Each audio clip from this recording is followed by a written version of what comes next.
preserve the state of fucking Israel. That's not how it works, bro. Yeah, you guys do your own. I agree. You guys have a right to be whatever you want to be. Go ahead and do your own fucking thing.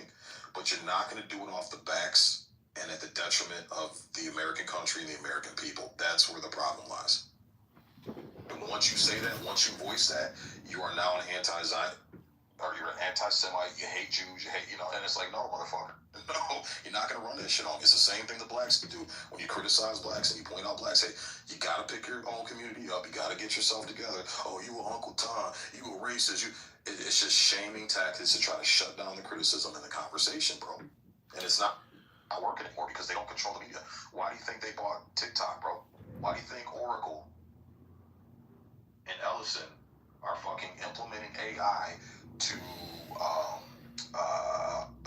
doggone monitor everybody's speech and then install algorithms that prevent the dissenting opinion and dissenting view from going out? That is totally against American values. It's totally against the fucking First Amendment. Well, they've got hate speech and abuse guidelines. There's medical misinformation guidelines as well. There are limitations on speech on these online platforms because I record everybody and I put them on YouTube and I get the notifications. Mike, I'm not saying you're wrong. I think you're probably accurate in your assessment. And we've been doing this 25 fucking years since 9/11 and probably before that. But the past 25 years... Since World War I, yep. So, the past 25 years have been particularly bad, and we've spent more money than fucking God ever imagined. So, if you're right, well, fantastic. But what are you going to do? Instead of just talking, why don't you show me what you're going to do? I'm running for mayor of Chicago. I'm doing something in the political arena. And until people actually start doing, instead of just complaining in the complaint game, that's cool. You can create complaint content. But, it's not going to go anywhere unless you put it out there, in my opinion. Hello? No, I agree with you. Again, I'm not fit to run for any political office, for one, because I know it's just going to be a losing battle. Same reason why I don't vote for, the Libertarian Party, which I was a big, huge fan of Chase Oliver this past election, and he would have had my vote over Trump. But again, I know it's pretty much throwing a fucking vote away. It's going nowhere, at this point. So again, I think the best approach for most Americans is having these conversations, spreading this information, questioning people, and this is why we need freedom of speech. This is why we need the First Amendment and it not being shut down. You understand right now, the CEO of ADL and Larry Ellison are trying to make it on these platforms to where the word Zionist is going to be banned. You can't even use the word Zionist. Again, we can't use the N-word either. A lot of people think you should be able to use the N-word. I don't know. Hold on one second. A bunch of Zionist Jew billionaires and executives and very powerful people out of their own fucking mouths saying how they need to attack freedom of speech and they need to suppress it. Right? They need to control it because they are losing this. They are losing the narrative at this point. Something they didn't plan for. So again, that's dangerous, bro. That is anti-American, 100% anti-American. There's a lot of anti-American things. There's a lot of things to complain about. Yeah, what do you say, Sean? I'm saying there's a lot of things to complain about, but until we get our ducks in a row here, I think complaining about international affairs is the lowest of my priority. I'm concerned about the 2,000 babies every day that get lobotomized inside the womb, an embryonic abortion, or even a late-term abortion like the Ayatollah. I don't know what to tell you. We live in a fucked up, sick world, but it's you. It's your choices. It's your life. What you do matters. What you say matters. What you read matters. How you interact with people matters. Everything matters, but the point is, it's all about priorities. This is my complaint about people that, are always bringing up Jews and Zionists, is that you're a one-topic show. It's not very wide. I like to complain about Indians because there's 1.3 fucking billion of them. In Israel, you got 12 billion Jews, and over here you got 6 billion Jews, and there's more Jews around the world. But you know what? There's 1.3 fucking billion Indians. And there's a lot to complain about these Indians. Have you seen how they do religion? They're basically Satan worshipers. So, I'm just saying it's a big fucking world, and if you spend your whole life talking about JEW, well, what about YOU? So who controls the power? Here's the thing, though. You got to go to the source, and the source is, again, if you look at it, it's funny, the politicians that are winning, Edmund, 98% of politicians who won last election had APEC funding. The ones who did not have APEC funding. That's the problem. Okay, and Diogenes hit the nail on the head. We need to start being more cognizant of who we're allowing to run in office, who we're allowing to be elected in office. We need to start looking and chasing where the money is. We need to put a fair playing around that, hey, why is APEC the only political PAC that doesn't have to register under the FAR Act, bro? You know, shit like that. Like, we need to start becoming cognizant and putting everybody on a level playing field and saying, hey, any foreign political entity that comes in, okay, see you later, fucking chimpanzee. Any foreign political agency that comes in and tries to influence American politics, they need to be vetted under a microscope, just like everybody else is. You know, so again, it's about having the conversations. It's about waking people up. It's about challenging people's points of views. It's about having the conversation. It's about the First Amendment, bro. And that's where it starts. You know, so again, yeah, I know it sounds like a one-trick pony show, Chicago, but the more you dig, you're finding out this is what the problem is. Our politicians are bought. Trump got fucking bought, bro. This is why he was campaigning on one thing and now is doing the exact opposite of everything he fucking campaigned on. He was criticizing politicians for things that he's doing currently right now. And now he wants to put his name on his name on some currency, I heard. Yeah, his ego too, man. It's you know, not just that he's bought out, but what makes it worse and puts the icing on the cake is his fucking ego, man. His fucking ego. Has he been diagnosed? I mean, all right, so I don't want to speak about people on the spectrum. I don't want to say never mind. Incredibly condition.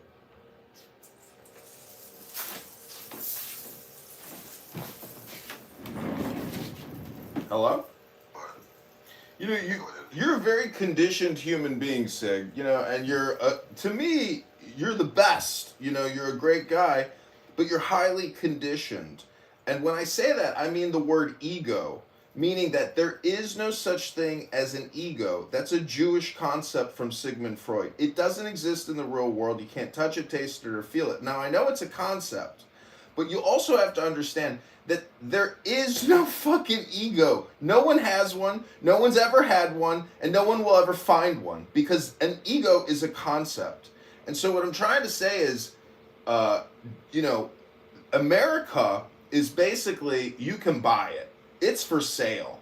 And anybody who from overseas that's got the money, they apparently are able to buy our politicians. And I never met a politician who turned down $200,000. Never, ever. And, you know, the thing is, there is a counter movement to this APAC movement, and it's APAC Tracker.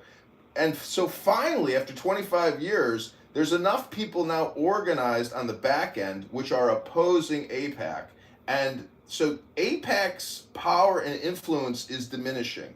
And in 2026, they've had a good run. They have thoroughly devastated and regime changed the Middle East for Israel's benefit, because removing Saddam, removing the Ayatollah, etc., gives Israel a huge moat that other people were trying to cross. So I'm just saying, you could be accurately describing the situation, but to me, it's still just one-dimensional. It's not vast enough. I put a link in the chat where Hegseth is refusing to promote female black officers to the generalship because he doesn't feel they're qualified. Now, that might really upset some people and say, what a fucking racist. But you know and I know, a lot of these putas who are fucking generals should never have been made general. I've served with a lot of black women, not just black women. I'm telling you, it's once women get in these male-dominated positions and they start picking up rank to now where they have dominance and authority over males, it's a fucking high for them, bro. And I've seen so many fucking females lead with their rank and not with respect. and dignity, bro. I've seen it. Yeah, I think it's not just black women, bro. It's these females in the military. Period, man. They have a chance to dominate and tell men what to fucking do. They get high off that shit in Chicago. It's like smoking crack to them, bro. But as far as the APAC tracker, I put a link above in the jumbotron. So there's been a new pack. It's called the Anti-Zionist America Pack. They're actually fighting head to head with APAC right now. So definitely check the link out. It's some good information. But there's a gentleman who founded it, and yeah, he's trying to gather as much support as he can to get the foreign entity, foreign influence out of American politics.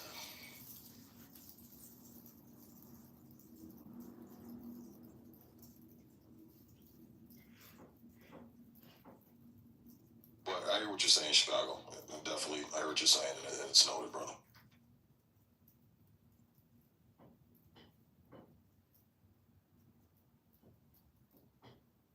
What's going on? Rightfully welcome to the stage, man. Well, I'm sorry. Go ahead. No, you good, brother. Go ahead. Well, my question to Sig would be like, when you're talking about you follow the money, and to you, it always comes back to like the Zionist or Jewish agenda, and is that literally the entirety of where the money is coming from, or do you just feel like that's an easy target when it comes to trying to chase the money and the influence that's changing our society? Well, you have 92% of our senators have taken APAC money when it's on the record that if you don't take the APAC money, you don't align with the APAC agenda, then they will fund the person that your opponent, who you're running against, 10 times the amount that they were gonna fund you, so you automatically lose. It's called getting primaried out, Brian. This is a real thing. This is what they do. This is a strategy that they're using. This is why, again, 98% of politicians that won their bids last election, APAC money, and you can go on their campaign websites and you can see for yourself where the money's coming from, where the donations are coming from, because it's legally they have to be transparent. And there's APEC, ADL, the Adelson Foundation. Yeah, it's look how much money these politicians are getting from these fucking donors, bro. Like I just posted in the chat, that's only the funds we know about. We don't know about any other kickbacks as far as property, like properties, this whatever else. We don't know. Right. So you're only going about the things that you can count. And then to Bobby Lee, the comedian, he was on Joe Rogan, and I shared this in the room I did a few weeks ago. He said he got approached by APEC, him and a bunch of comedians. And all expenses paid, trip to Israel, hotel, 5-star hotel, food was covered, flight was covered, private jet, all this. They rounded up and sent him over there, and he didn't know anything about it at the time. He was like, oh, it's kind of weird, but fuck yeah, free trip, I'll fucking take it. And he said when they got there, they had stipulations they put on it. One of the stipulations was every day that you're out here, you have to tweet and share something to your fans that's positive about Israel. The fucking CIA got. Wait, Sig, before you go past Bobby Lee, I've met Bobby Lee in Los Angeles at the Comedy Store, and he's a piece of shit. He is a piece of shit. I wouldn't take what he says on Joe Rogan as being bona fide. I don't think the Israelis, when they meet Bobby Lee, would invite that piece of shit to Israel, because I met that piece of shit. And guess what that piece of shit did to me? He tried to attack me for unprovoked, for no fucking reason, at the Comedy Store, because he's got an inferiority complex and he's a little bitch. And I was with the hottest fucking Playboy model you've ever fucking seen from the Key Club at the Playboy Club. So I'm just trying to say, if you bring up Bobby Lee as a fucking, as some type of credibility expert, fuck Bobby Lee. Go ahead, sorry. Well, no, you're good, bro. You're good. No, and that's the thing. It's not just Bobby Lee. So, again, there were other comedians, and he's got pictures. He's got the receipts to show it was other comedians as well. So I get it, and I agree with you. Yeah, Bobby Lee is a fucking druggie piece of fucking shit. But in the context of this conversation, he's not the only one that's came across it. The fucking, here, I'll give you his name. I got it here in my little list. Give me 1 second. Let me pull this shit up here. He was on Joe Rogan as well. John Kiriakou, so ex-CIA analyst, very, very high up in the fucking ranks. He said the same thing too. He was offered, and several people in CIA. It's the same thing. This is what they do. They offer you this free trip, all expenses paid, and this is one of their things is to pour and shower you with gifts and free trips and food and all this other shit and get you over there. And they do this with all the politicians too. Ted Cruz even admitted this. So this is not just a one-time Bobby Lee deal. This is a strategy that they use. And then part of that is the Saudis do the same thing. What's that? The Saudis do the same thing. They fly in fucking Rihanna. They fly in Beyonce. The fucking Saudis do the same shit. Listen, if you just think it's the Jews, it's not. It's everybody. It's the fucking Saudis. It's the goddamn Indians. It's the fucking Persians. Have you ever been to Beverly Hills? Have you ever seen how many fucking Persians there are? You see how they fucking live in Beverly Hills? They're rich. Your average American is doing terrible compared to these people because they game the system. They all become doctors. They all go to med school overseas. And the Indians do the same thing, and they're making all the money. They're not the lawyers necessarily. A lot of them are, but they're primarily in the medical industrial complex. And where do we spend all our fucking money? In the medical industrial complex. This country is no longer America. It has been completely invaded for quite a fucking long time. Your average American is completely unaware of it even. But, you know, that's why I'm criticizing your complaint as one-dimensional. There's a hell of a lot more complaints to go around than just your one specific complaint. Was it invaded before or after the conquistadors? Let me know. So they invaded back then, man. So what are we talking about? Yeah, so what I'm saying is, Edmund, is that as of right now in our current political situation, since we moved this America First agenda, right? This is why so many people back Trump. Even you got a bunch of never-Trumpers that finally fucking switched and voted for Trump. And that's what got him in this office. So we were pushing towards an America First, which is fix our infrastructure, take care of our American citizens, keep our money in-house, spend our money internally, invest internally. That's what the whole... John Kitover knew. What was... that was what everything was. It was drowning in debt. $48 million. Every year we pay more. This was based on that. Now we're going to this pro-Israel, Israel first. But Sig, and we can't. his first administration, he spent trillions over budget, and we knew he was going to do the same thing this time. That was no secret. We all criticized it before he even became president. We knew he was going to fucking outspend, and he was going to drive us further into debt. He's not a payback kind of guy because he views the whole fucking thing as being inorganic and inauthentic to begin with. They don't even want the Federal Reserve to exist. The Trump sons are starting an alternative cryptocurrency. They're hip to the fucking problem. America knows that there is an international subversion situation going on, but it's not just Israel. That's what I'm telling you. It's the Saudis. And I never said it was just Israel, Chicago, but that's the biggest problem right now at the moment. That's what I'm saying. Yes, we have bigger issues, but right now that is the most imminent threat that we have. That's what. Well, it's your opinion. That's just your opinion. It's not a fact. That is an actual opinion. Yeah, and I would say that, like, you know, the Shia... it was drowning in debt for $48 million. Slaughter and, like, the Jaish al-Mahdi, and, like, how they're all part of, like, the regime in Iran. In my opinion, I think that that's the most important thing that we need to go after right now. You're just using Israel as a reason not to do it. So again, if you follow Marco Rubio and you follow Pete Hegseth, Israel struck first, and we came in alongside them. We have no reason to be over there. They're not a direct threat to the United States. They don't have the technology to impact the United States. So we've already been there. We killed Soleimani. We bombed their nuke sites just a couple months ago. We've been there, and we're involved in this. You think the Patriot attack was all fucking Israel? Those Lebanites, those fucking Hezbollahs who got blown up, those were CIA agents that helped in that shit. We're doing this shit for 30, 40, 50, 60 years. Hello? You're attacking people, not the points. Go after the points, not the people, please. And if you trace this back to 1953, we didn't have any problems in the fucking Middle East until we went over there and we meddled, and it was because of fucking oil. It's a war for the Jews, bro. Everyone knows it, bro. So again, here's the thing. If you go back and look at the conversations and the correspondence JFK was having when Israel was a brand new infant fucking country, Look at the correspondence, bro. They have needed our support because they're in a region where they're surrounded by nothing but fucking enemies. You got Russia above them. You got Pakistan. You got Iran. You got Saudi Arabia. You got all these fucking countries over there that would decimate them in 2 fucking seconds. They need America to hold them fucking back. And they're using America to gain ground over there. That's what this is about. We have no business over there. We have zero business over there, brother.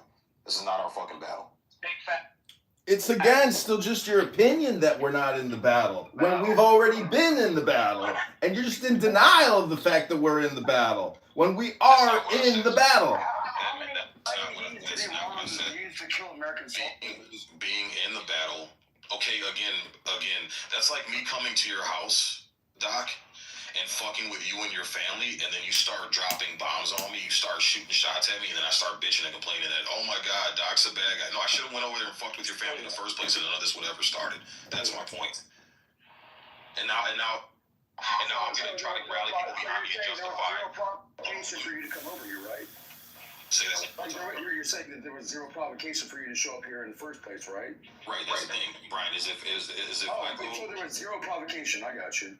So look at 1953. This is when it started. We went over there fucking with them first. We overthrew their government, bro, because they were going to start becoming independent with their oil, and it would have been a direct competition against the fucking European oil dollar, okay? And we couldn't have that. Why? Because they still owed us a shit ton of fucking money from the first 2 world wars, bro. Sig, And you that gotta. affects our economy because our economy is built on a fucking Ponzi scheme. It is built on a Ponzi scheme, but you got to look at it as a prestige and a dignity thing. America won World War II, and we are awesome. And so if you want to disengage from international affairs, well, that's a you thing. That's a you problem. Unfortunately, a lot of American leaders and billionaires walk with such prestige and dignity. To think that they're not going to be involved in the conversation overseas and they're not going to walk around with all their weapons, that's what we do. We are the mafia. The government is the fucking mafia. Germany. Yeah, fireball Germany again. Fuck it. Who cares? Here's the thing, Chicago. What are you talking about? I was going to say it's a great country. We're not going to be over talking each other and getting in chaos. They're gassing Jews in Germany right now again. Him. I don't like chaos. I want to be able to give everybody a chance to speak and respond, bro. Just please, just chill. So, All right, you got it. Chicago, you brought up that we won World War II. Both World War I and World War II, were we involved when they first kicked off, or did we enter those wars at a later date? America is involved because we are European and we have brothers and sisters and cousins and uncles and grandparents and associates in Europe. We're always involved. You just weren't even alive at the time.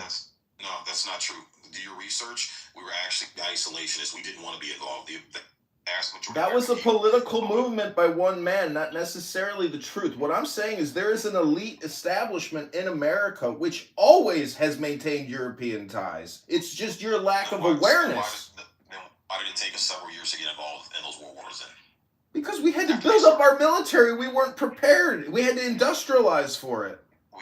We already had our military built up. We did not have our military built up. Look up the history of the buildup of the military. Chicago, it's like if you just listen to you, you're telling on yourself with what you're saying. You know the reason Telling on myself. Hello. And like a welding gun is because of World War II and American ingenuity, because we didn't know how to build ships that quick and what we needed. We were grossly wow. That's why Europe was losing. You talk about people over talking people, but you do it a whole lot. It wasn't because it wasn't ships. That's the reason why Europe was losing, because they invested heavily in their navy, and that wasn't that battle in Europe during World War I was not a naval battle. That's why they're losing, because they invested their money in the wrong section of their military. That's why they were losing. So that's why we built our industry up. You understand? We supplied Europe with the fucking arms and the fucking supplies that they needed. Well, let me interject an interesting. I understand that you just took the whole story in a different direction than what I was talking about. Let me interject an interesting historical tidbit that I learned, that the British Empire was able to conquer half the world for one reason, and one reason alone. It wasn't because of their white skin and lack of melatonin density. It was because they were geniuses. They figured out mechanically, called the repeater rifle, how to kill at scale. That's real power. When you chuck a spear, but you chuck 20,000 of them at 8,000 feet per second, that's real fucking power. And that's because they were intelligent and they figured out mechanically how to create automation. And so some of you in this room are not getting paid for your content. And I told you this before. You could complain about those Jews in Jersey who sit there and read a book all day and get paid. But you... Man, I scrolled through your channel. You don't average 2 to 7 views, bro. You're not getting paid either. You ain't making shit. Well, I'm here to complain. I thought this was the Complaint University. Jewish money is unfucking parallel, bro. That's overpowered combo. See, you think that I'm not getting paid, but what if I told you that when I went to Israel, I met with a Mossad agent, and he said, we're going to pay you. Don't worry about getting paid by Google. We're going to pay you direct. And so they told me years ago to come to Clubhouse and start recording, and then to run for politics. And I am so happy I met Yerushalayim Ben Silverstein at the Dan Hotel in Tel Aviv, because that guy pays. When I invoice them, they actually pay me. Oh, yeah.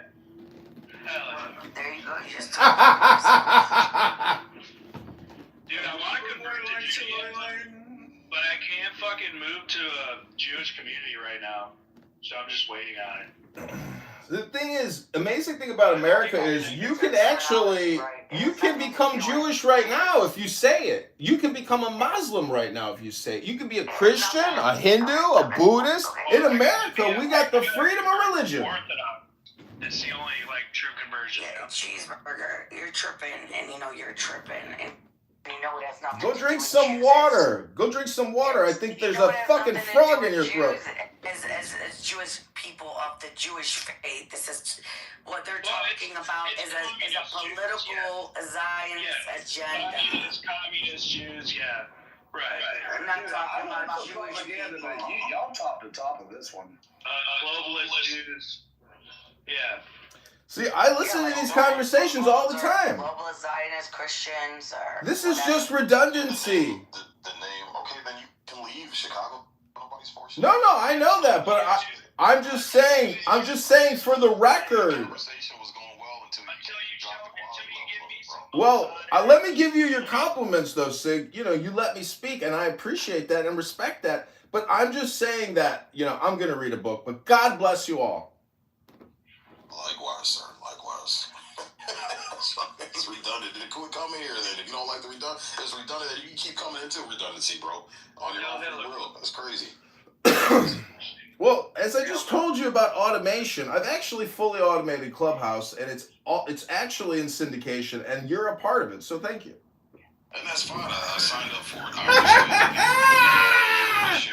Who gets the last laugh? That's perfectly fine, sir. You see, you can think of me and Larry David. That's why I'm the only one. Chicago, that's why I'm the only one out of all these years that hasn't kicked you out of my rooms. I've actually advocated and told other people they're fucking retarded. Because, you know what I'm saying? So, I mean. No, you got the right attitude. Your message can be spread to all 6 of his followers. Well, you have the right attitude. You have the attitude of joy. Most people on this app can't go with the flow like you. That's why you're a strong person. If people had your attitude, they'd be a lot happier. Well, like I said, man, you have a right to disagree. You have a right to, not co-sign my opinion, and that's fine, man. That's fine. That's perfectly fine. You want to know how Trump was angry that he wasn't able to choose the newest leader for Iran? No, I didn't hear about that. You want to expound on it a little bit? I posted an article in the chat. He was just angry that he wasn't able to choose the leader. That's it. Give me 1 second. Dude, we want fucking Khomeini's son, dude. He's a fucking gay man.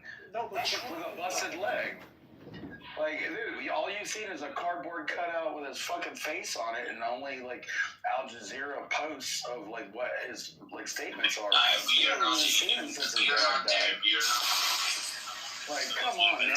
We don't care about that, man. Because obviously, I'm talking about, for example, my country. I told you this is fighting. Bye. We don't want monarchy. We don't want. So here's but you ended up doing a monarchy. John from John Kitover News. Time for the deepest breath of the day. We don't have a problem with that because it There it is. in their armor. Who is drowning in debt? $48 billion.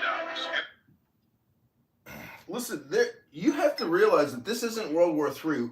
Fucking, we've been at this since 2001. This is just one further pimple breakout. It's another breakout. But Trump did a miracle when he got Ayatollah. Trump did a miracle when he got General Soleimani. Trump did a miracle when he's gotten all these other fucking skins. He skinned these motherfuckers and ripped their scalps off of them. That's not true. Then why are we getting? Then why are we able to go in there and fuck them up and reopen that Strait of Hormuz, bro? We're not as powerful as you think, bro. These Persians are smart people, bro. They're not dumb Iraqis. They're not dumb Afghanis, bro. These are smart motherfuckers. This is why they have control over that strait. They have set up. You ever heard of a mosaic command structure in the military of Chicago? Yeah, have you ever read the Mosaic Bible? Pieces of everything together in a picture. Right. They've been studying us, bro. They've been studying our interaction. This is. I mean, here's the thing, though. Hold on one second, and I'll let you go next. But again, they've been studying our centralized command structure, and they set up a mosaic command structure, right? As far as their military is concerned, so we can keep chopping one head off, another one's gonna go right back. We can chop that head off, another one. This is why we haven't. It's not been a quick in and out like it was promised it was gonna be, brother. They have been studying us, and they have been studying our fucking weaknesses. They understand we spend millions, of 50 million, 200 million per missile, and what they do is they spend $50,000 on duds, shoot them up, and then our $1 million missiles are taking out these $20,000 fucking duds, and we're going through our fucking resources as far as our military, and this is why they're able to do the shit that they're doing, bro. This is why they're constructing low tech fucking drones made out of fiberglass and balsa wood with electric motors that filter out the radar detection systems as a flock of birds or a flock of seagulls, and they're able to strike, brother.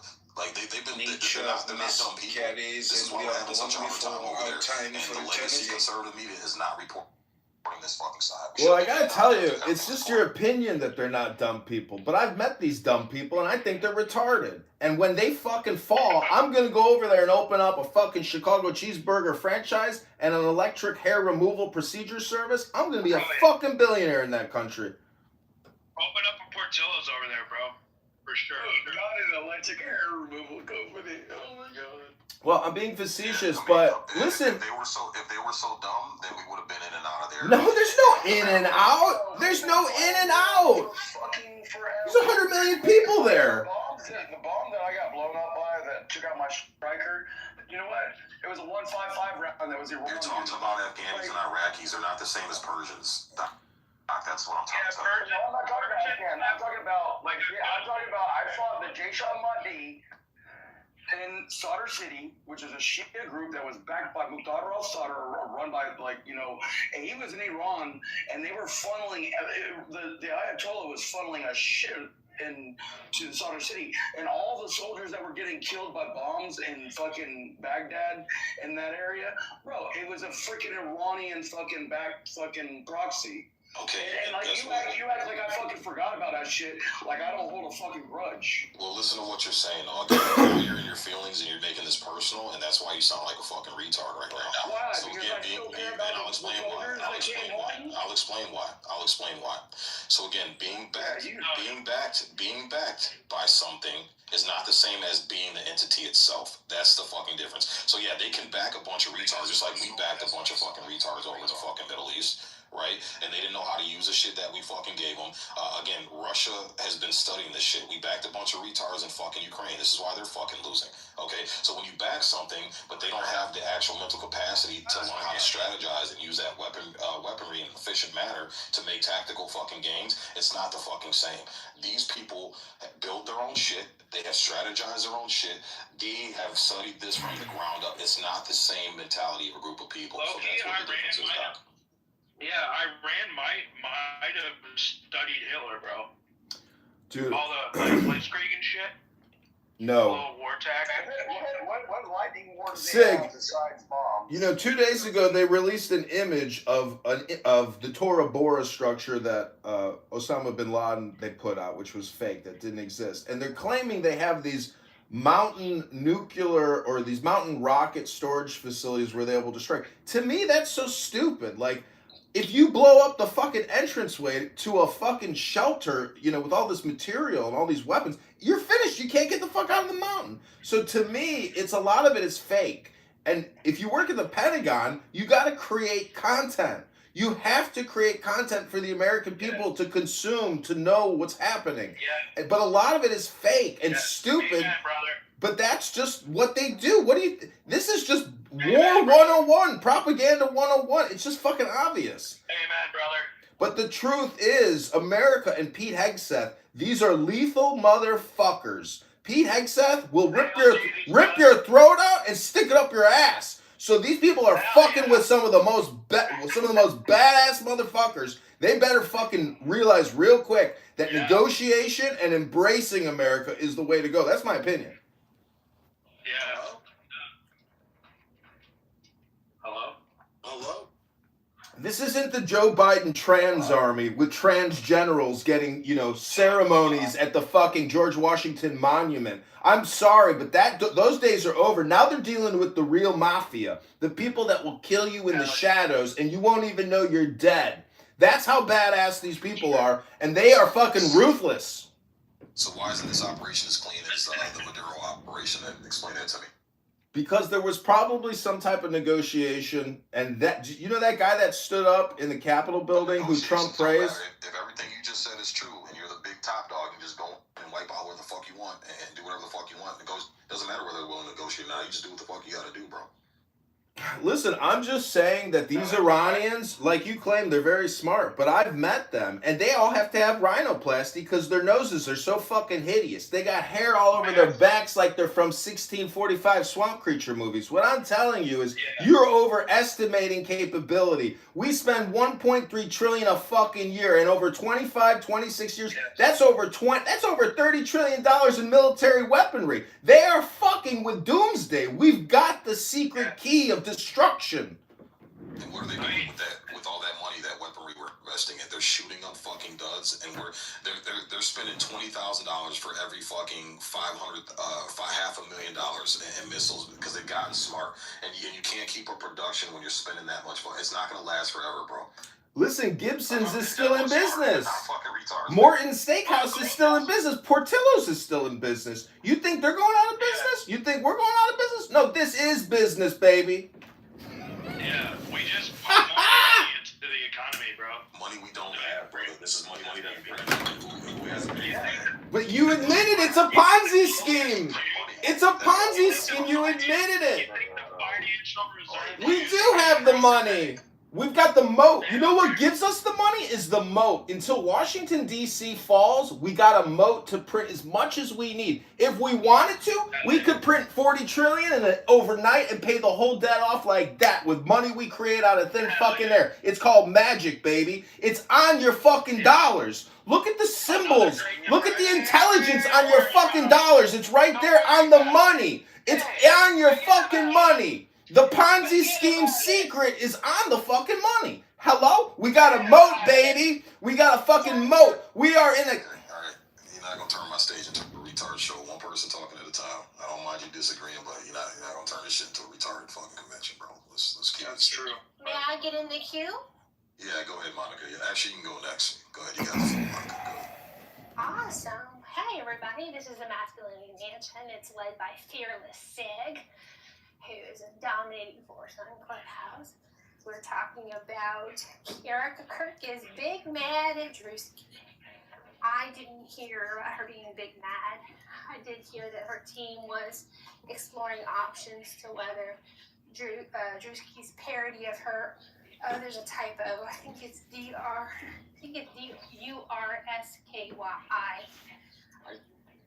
Or D-R-U-S-K-I.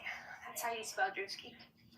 So I think they're exploring whether or not her saying that she only cares about white men, whether that is defamation and rape, racist, bigoted thing to say. I don't think people can prove that she is. Him, do you know that when you're off mic and you're carrying noise in the background, it distracts speakers from their topic? Sorry.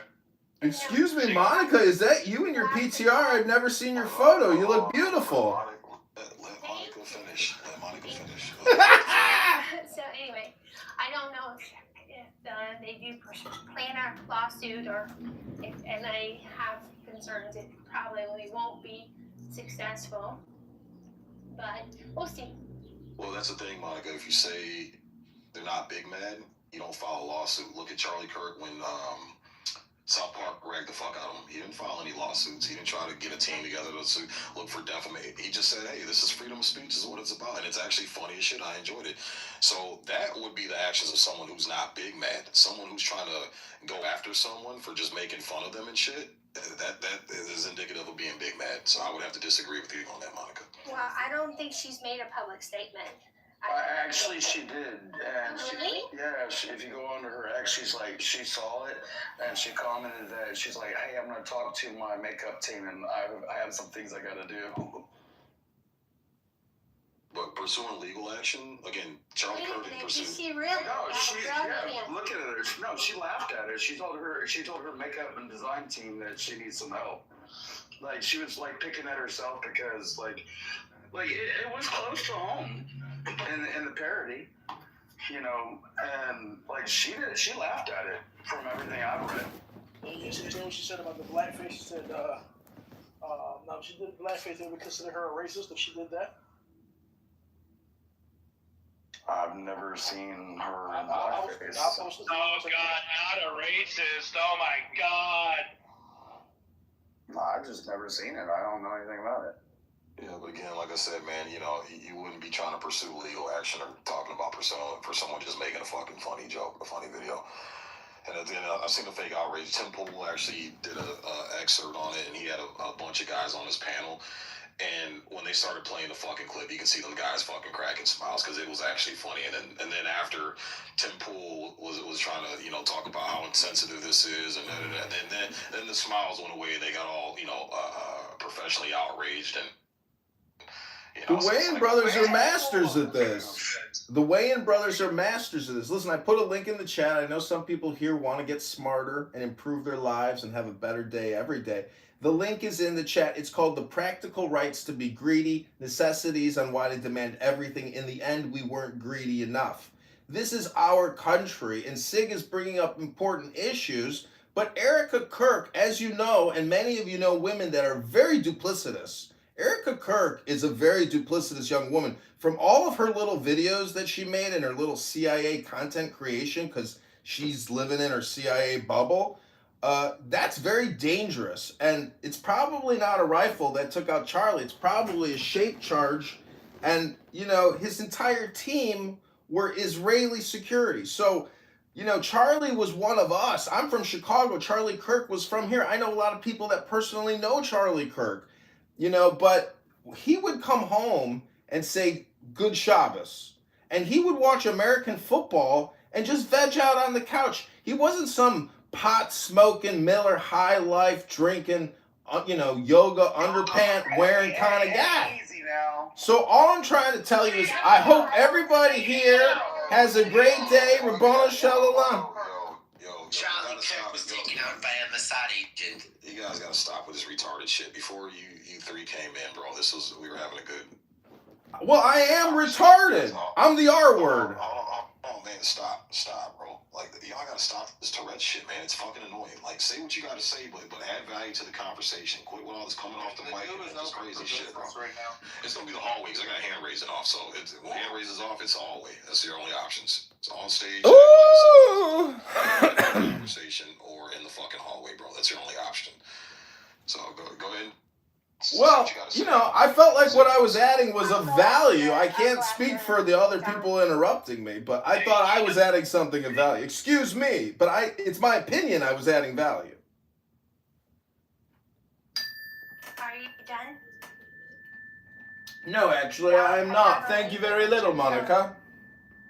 Well, thank you very much. Doc, I don't see Erica's joke reply about makeup. I kind of wish it was true. In the chat is her YouTube, her X account. The last post I saw is from last month.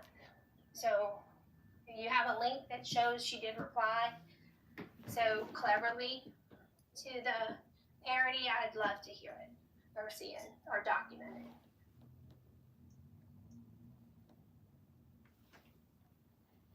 Well, I don't know. Brian will have to get back to you. He's with his Mossad handler in Georgia right now. They're picking, you know, peanuts from the trees. So back to complaining about Jewry or Zionists, the Zionist entity. I have this account. Yeah, I do. Okay. Oh, you're gonna block me, Monica? Thank you very little. All I'm trying to say is I come here to add value, to tickle your feathers. And, you know, I keep complaining that you're not getting paid for content while other people are reading books and getting paid daily. And so if you don't like what I have to say, or you don't like my YouTube channel that gets 7 views a video, well, that's a you problem. I'm still a human being that breathes, and I go to the gym and I read a book and I cook a nice dinner and I fuck a beautiful girl from Hinge. What I'm trying to say is everybody's different. Sig is different. My Nika is different, who does a lot of race baiting bullshit, but not anymore because she sounds like she's on a power walk. And I'm not trying to personally attack anybody. I'm just asking one question. What's the truth? Does it begin at your birth? Or does it end at your death? Hello? I'm trying to say, hello? I'm trying to say, is Clubhouse worth it to you? Make your experience enjoyable. Enjoy yourself. It's your trip. And so the object, the desire, the goal has to be joy. Can we go back to the topic? Hello? Okay, I'm complete. It's my opinion. I added value. I hope it was proprietary. But again, the way you want your Clubhouse experience to be molded doesn't apply to everybody else, man. You know, other people have a way, they have every right to make their Clubhouse experience as they see. I know, and so do I. I'm just saying, we're all equals. So you mold your Clubhouse experience and you enjoy it, and then let other people mold theirs and let them enjoy it. I know, but I'm just encouraging people to have a good time, to enjoy themselves. Right, but you doing that, it actually ruins a good time for a lot of people. Really? That's what you don't seem to understand. Yes, that's what you don't seem to understand, bro. Well, what I'm pointing out is this is a vehicle, and many people hear road rage. And when I drive my car, I'm not angry. I'm just happy. There's no reason to drive your car like a But you're maniac. niggas swerving across 3 or 4 lanes, and we can't pass you because of it, bro. That's why. That's annoying as shit. Hello? No, I put the music on and I drive chill. Stay in your lane and enjoy. I accelerate slowly. I brake slowly. I'm not looking to scream, hoot, and holler. I'm just trying to say, being a road rager is ineffective, and it's juvenile, and it's pedestrian. I am complete. The road rager stays in his lane, and that's what we're saying. We can deal with the road rager, bro, but you're swerving in all different kinds of lanes, and you're impeding traffic, and that's what's annoying to everybody else. So stay in your lane. You enjoy your driving experience, brother, and then let other people stay in their lane and enjoy their driving experience. No, I got it. It's just your opinion that I'm swerving and I'm jiving when I'm actually chucking and hawing. Hello? Go ahead, Monica. Jesus Christ. Like, what percentage do you think it's possible that Erica Kirk either orchestrated or participated in the death of her young husband? As of right now, I would say 0%. That Charlie Kirk was real. I don't. Was that you, Danny? Evidence to imply that she was directly. Oh, I thought you were in the other room. Yeah, so I would say 0% if I'm being honest. And The Messiah was involved in his death. And the fact that her and her children are receiving more death threats now than ever after someone successfully assassinated her husband in front of the world. I know you don't believe in sacred cows, that there's no topic that cannot or should not be discussed. Is there any recognition or conciliation toward that when people are coming after her so forcefully?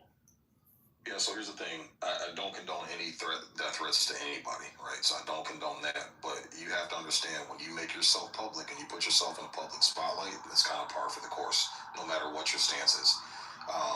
You're not going to have 100% of people agreeing with your ideology. Therefore, the people who don't agree, you're going to have some fucking spoiled apples in the bunch. Keywords are responsible for everything. This is what you signed up for, man. It's par for the course. So I don't condone it. But what I don't like is shutting down the conversation where people, there are a lot of people who are clearly saying the same thing and want to be able to discuss it and question it, and trying to shut down people's freedom of speech. Our words are responsible for nothing. I don't agree with that. You know, I'm sad for your loss. I'm sad you had to witness something like that, especially with your children by your side. But again, we have freedom of speech. You know, that's what we all sign up for, and Charlie Kirk made that extremely clear. Well, I just want to say that J words are responsible for everything, and R words are responsible for nothing. Personal responsibility. Jerks are responsible for everything, and retards are responsible for nothing. I can go along with that. Jerks are responsible for everything. Well, finally, we agree on something I've said. I guess I'm adding value, and my opinion is valued. Thank you very little. John, I'd like to say I missed you, and I just can't. So. Oh, thank you very little. So yeah, that's why I had the criticism for you when you came in the room, and your immediate response was we were widow bashing, and you had left because I was going to challenge that, but you had took off. No, you had challenged it, and then I had to leave. And when I can't talk at all, you'll see comments in the chat. So I didn't see any comments. It was you were hanging out there, and then when I said, okay, now I'm about to challenge Monica, boom, we just dipped the fuck out. No comments in the chat. So right. yeah, Life happens. Right, I get that, but don't try to use it like there's comments in the chat. Am I typically known for avoiding conflict? And that's why I found it so funny, because I'm like, you typically don't. So, but you're showing up here now, so I'll give you some grace for that. But my thing is that nigga show. That's that same tactic of calling someone a widow basher who is critiquing or having a discussion or asking something about something they've seen and witnessed. It'd be the same thing as when you witness something and you have data and you have stats and you want to discuss the ailments in the black community, them calling you racist or black bashers or African American bashers or bashing black women. It's the same logic. It's a sign of shame. It's a tactic of shame and guilt to try to shut down the criticism in the conversation, and that's what I had a problem with. It's hypocritical. It's not hypocritical, Sig. It's my nigga show. Oh, wait, hold on. Try again, Chicago. You almost got it. I didn't get nothing, Monica. It's just the my nigga show now. Now you just sound like cappuccino. So, no sacred cows. Nothing is off of the board for discussion. Everything's open for discussion, man. Yeah, we should be there. So, minor attracted persons validating their sexual orientation and preference for little kids. That's a hard discussion for me. I don't think we should entertain that at all. Yeah, that was really like switching up the goalposts right there. I was exploring which topics are not. Right, but here's the thing. What's a hard conversation for you doesn't, it's not a good tactic to shame someone else out of discussing it if it's not a hard discussion for them. There are some topics that are hard discussions for me. Very, very little, very, very few. But I'm not going to come in and shame someone or guilt them out of having the conversation. It's either I engage in the conversation productively to try to challenge any points that I disagree with, or if it's too hard for me, then I just leave quietly and exit, and then I let the other people who are more geared to have that discussion have it. Point of order, moderator. Moderator, point of order. On Erica Kirk's history and reputation, when I hear people, and this was substantiated in a room yesterday, that the ASL hand gesture for I love you is actually devil horns and she's worshiping Satan, there's not a lot of room for discussion for those people who are determined to find her evil. So, right. And I agree with you with that. Yeah, because even with Candace Owens, like, look, I've been seeing the receipts Candace Owens dropping, but when she starts going to this Illuminati, Masonic shit, all that, and that's when I'm turned off. I'm like, okay, now you're going too far with it. Like, that's just fucking, just stick with the facts, stick with the receipts that you've shown, and then just leave it at that. But you start going into this fucking, all this crazy shit, then it's like, okay. So I get, and I'm with you on that. But again, out of 350 million people in this country, you're going to have a bunch of retards. No matter what point you make, they're just gonna be fucking retards. And you trying to change your mind. Again, it's the same. Never play chess with a pigeon. Why? Because the pigeon's gonna knock all the pieces off the board, shit all over the board, and then strut around like they fucking won. That's what it's like arguing. I heard they'll knock all of the pieces over, crap on the board, and then brag that they won. Yeah, that's how I heard that. Yeah. Can I ask a question? So who here thinks that Monica is racist or Drewski is racist? Because to me, no one is racist. This is comedy, and it transcends your opinion. and you're going to have a bad opinion on your answer. It's my opinion your opinion's going to be a bad opinion. But does anyone here think that Monica is a racist or Drewski, the comedian, is a racist? And it's inappropriate to do this to Charlie Kirk's widow out of respect for Charlie. Like, you know, say what you want about Erica, but, you know, Charlie Kirk, in my opinion, is a martyr. And if you don't think that that young man's assassination shouldn't wake you up and tickle your anus with a feather and make you think twice about some shit, really about personal responsibility and security, because let's be honest, if you get assassinated and you're up in heaven looking down and you say, you know what, I probably should have been more aware about what was happening around me. Because if Charlie had observers or recorders or spies, word would have gotten back to him. But some people don't take the proper precautions to check all the calls coming in and out of the house. Hello? Chicago, can I ask you a question here? Hello? Do you believe, talking about Charlie possibly looking down from heaven, do you think that he thinks what his wife is doing is appropriate to relay the message that he was trying to relay? I can answer that question very succinctly, and I'll just say, when you get to heaven, if you're still looking down at your bitch ex-wife, you ain't in heaven, bitch. Ex-wife, they were married when he went to heaven. And again, if we're going to consider, like everything that's really said about Erica, right? Erica, there's really no need to make fun of a widow if the widow is not doing things that are truly abnormal. Like the way that she behaves herself and the way that she has conducted herself post Charlie Kirk's death has been, other than a circus.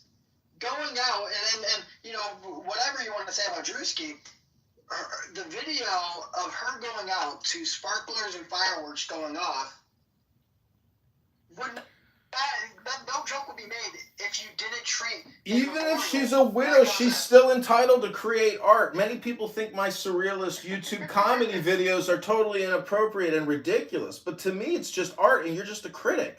And that's all you are, Keegan. Have a little respect for Charlie Kirk and take Erica Kirk's name out of your fucking bitch-ass mouth. Yeah. And again, I think that just no one is immune to criticism. No one is, and criticism can come in many forms. And once being criticized, especially by good swaths of people, humor, comedy comes into play. And, in comedy, we find some truths. And the truths are that Erica Kirk has treated this situation with her husband being a martyr as we truly had in one moment of our nation, when Charlie Kirk died, there was a moment where everyone would have felt justified if Trump and the DOJ went after every single politician, every single media member, every single individual who had decided to use rhetoric against the shooting, against assassination, against conservatives. There was a moment where we could have probably fixed our nation, but that moment was squashed when Erica Kirk decided to walk up and say, I forgive that man, because we don't, allegedly it was him who did it, but I forgive that one lone man, and I'm going to go walk out in front of, tens of thousands of people with fireworks on my back. And then that's really the issue I have with the Charlie Kirk and Eric. Wait, why was that bad? Why is that bad is because it shows a lack of, again, in my opinion, it shows a lack of, actual sense of, mourn, right? When I look at a woman who's walking out to tens of thousands of people in a stadium just days after her husband gets killed, assassinated, not a very unique situation. Maybe she was radicalized and galvanized. I mean, not only did she lose her husband, but her husband was this particular figure who stood for this particular thing, and he was killed for this particular reason.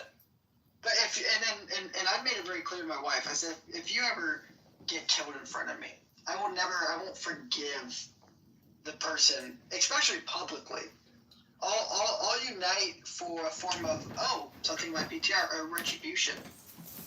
Right? I'm looking for true retribution against the killer of my loved one. Well, that makes sense. The quick forgiveness is but maybe that's her type of Christian. Disingenuous. It's disingenuous. It almost seems performative. It makes you think that there's larger pieces at play here. But which being is a that public figure whose husband was Isn't it brutally obvious that assassinated, Erica she Kirk doubles was an down. actress? I don't know. That's also true. Erica Kirk has a really interesting past. I mean, if anyone wants to look it up, just look. Yeah. Erica Kirk. Keegan, her videos, you got to understand, this woman has spent her whole life creating videos. She thinks she's a beautiful artist and a darling. But Keegan, please, out of respect for Charlie Kirk, take Erica Kirk's name out your motherfucking mouth. Well, she Charlie Kirk and his wife, okay? So, and then hey, what did Trump say about Robert Mueller's death? What did he say? In verbatim, what did he say? Well, it was a beautiful death, probably.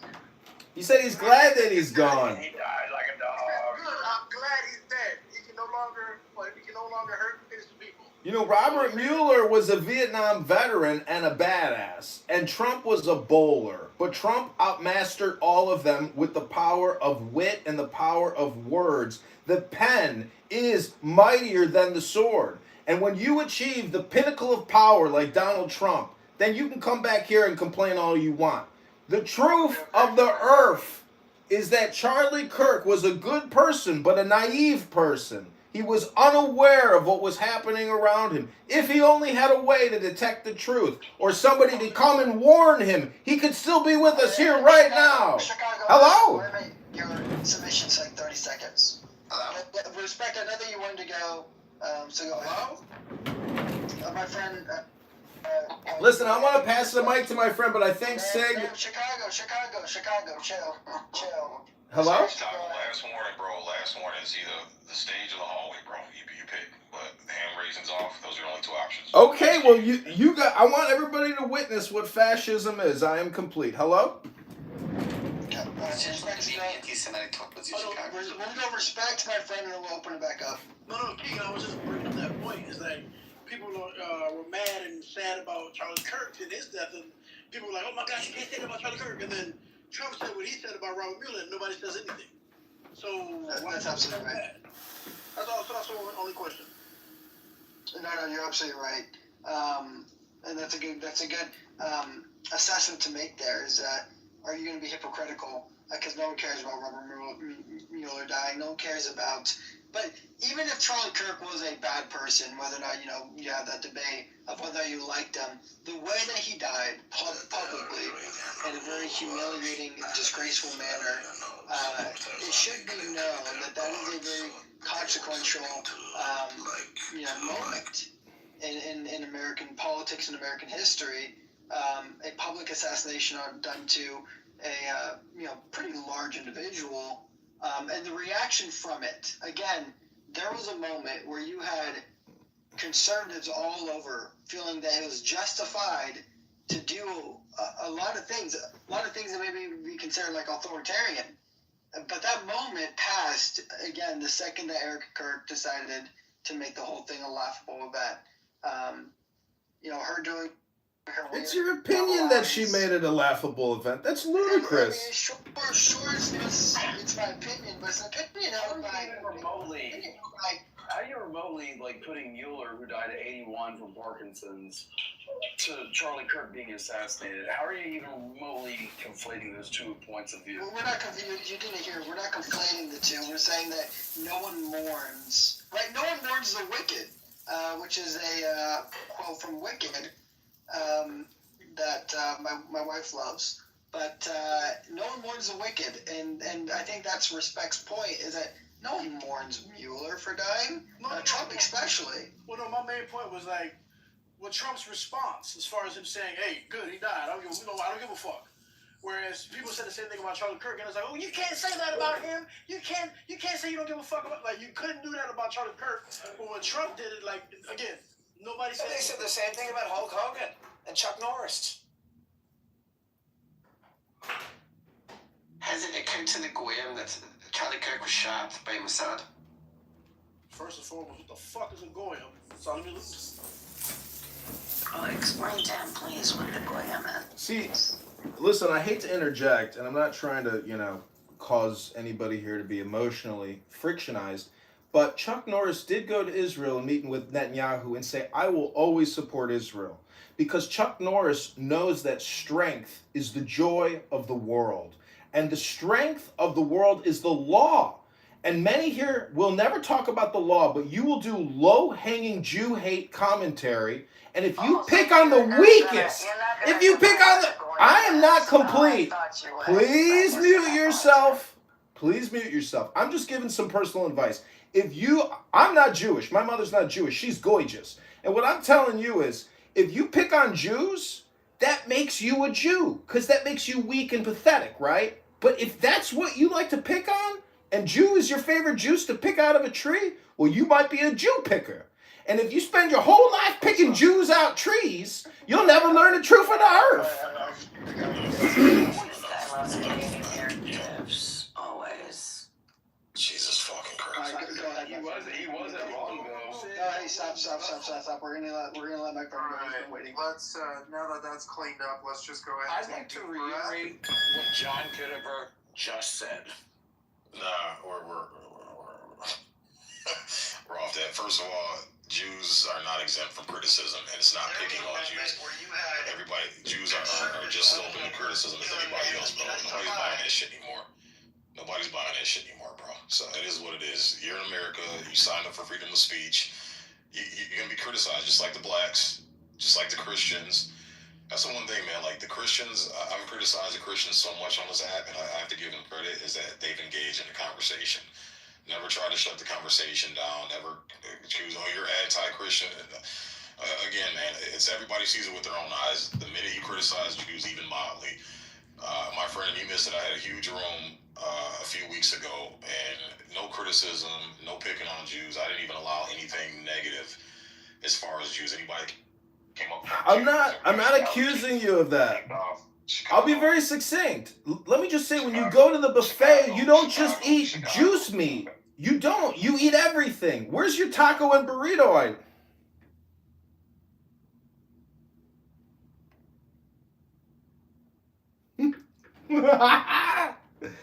They kicked me.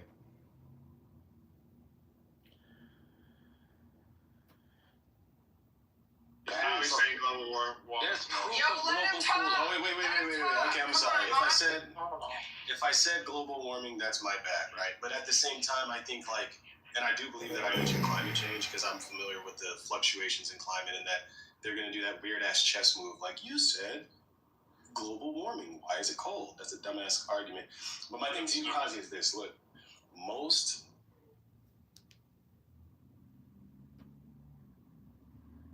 Log of, hey, I'm hearing when I call the landline back home to the family in Iran that, they're having, speakeasy meetups for Iranian resistance, to help the Americans or the Israelis. There's none of that. And I understand. So again, we have rules here. And I let you speak your piece. You can interrupt for a quick, succinct point. It's always been my fucking rules, right? It's always been my fucking. I even do. You know how many times I mute my mic when I'm talking and someone wants to jump in or just challenge something, the very direct point that I made, and I go on mute and I let them go. I do it all the fucking time. That's called an organic conversation. I don't mind that. But when it starts getting retarded and you got several people coming off the mic, and then the quality of the conversation goes down, and we can't get anywhere with the discussion. That's always been my premise. I've never strayed from that premise for the 5 years I've been on this app. You've done that multiple times already today.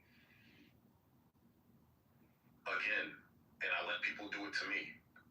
I let people do it to me as well. If we're having a back and forth linear conversation, I allow people to interrupt me, to interject briefly, to challenge a quick point so we can get past that point and then move on. That was a moment where you had I do it to other people. As long as it's not disrupting the feeling that it was justified to do a lot of things that maybe we consider like authoritarian. But that moment passed again the second that Kirk decided to make the whole thing a laugh.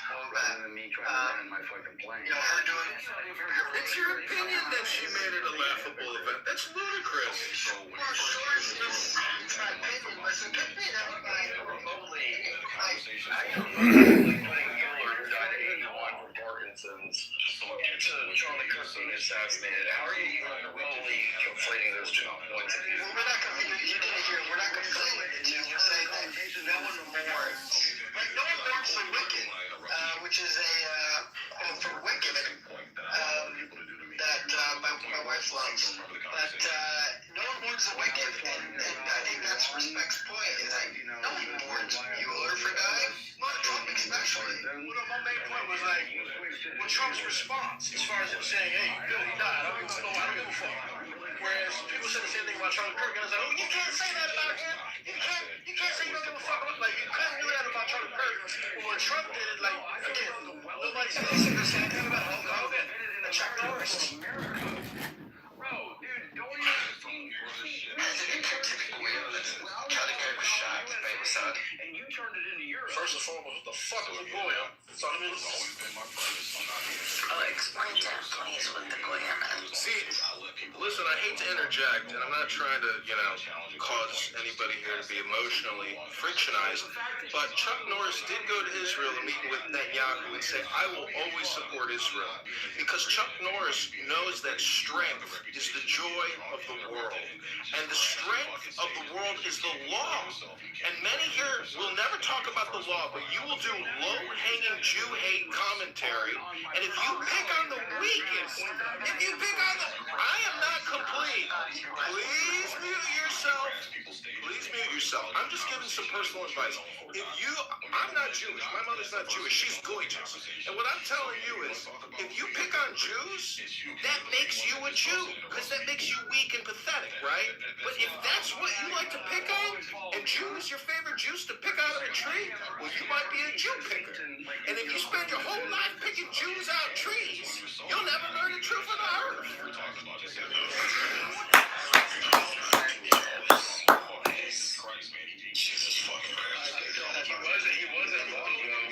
Stop.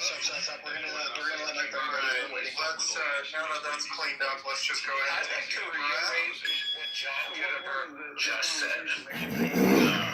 Being sincere. I didn't say There was a moment feeling that it was just no, sir, you getting drunk and not... There was a moment.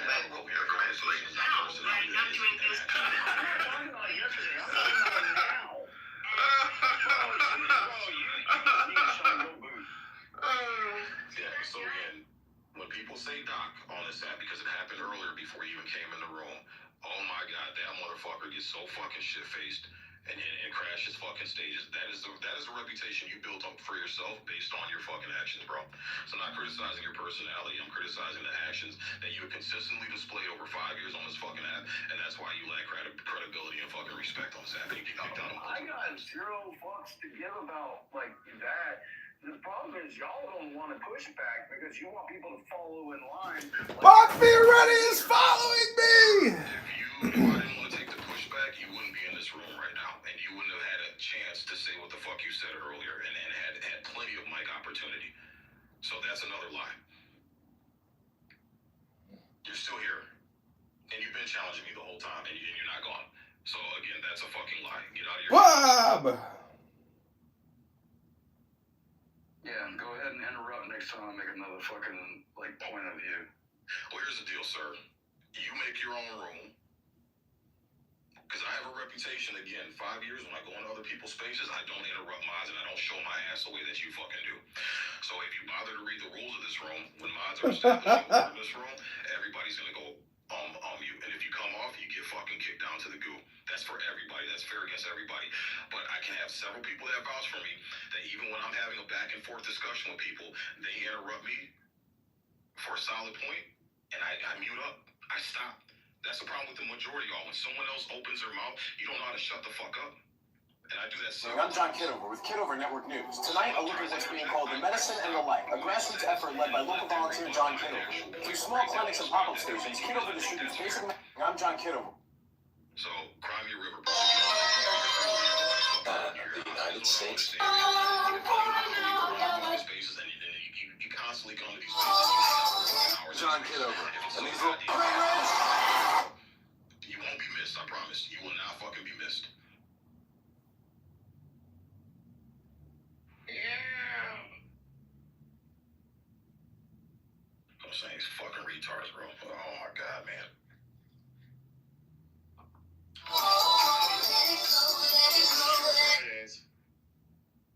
Yeah, it seems like it, man. Jesus fucking Christ. It's projection too, man. The niggas that do the most shit, they project that shit on everybody else, man. It's fucking crazy. Oh, we had a few people pop in here. We had Edie pop in, Augustus. What's going on, Augustus? It took a while. Jesus fucking Christ, man. Hey, how's it going? This is why I gotta take a week off at a time on this app, bro. Fry your brain. Don't forget to pause notifications.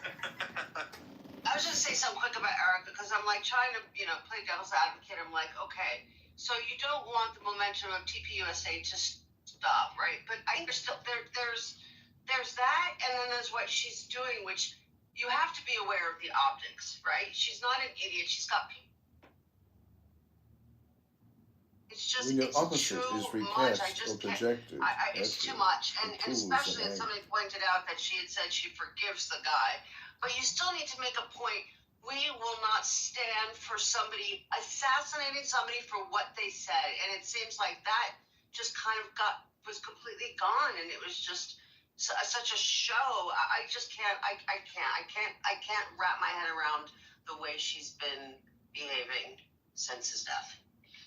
Yeah, I agree with you because that was one of Charlie's main things was, conversation should not escalate into violence. You know what I'm saying? Like that was his main thing is having civil discourse and just learning to agree to disagree, but still having respect for each other, man. Yeah, you're right. The message is totally fucking lost.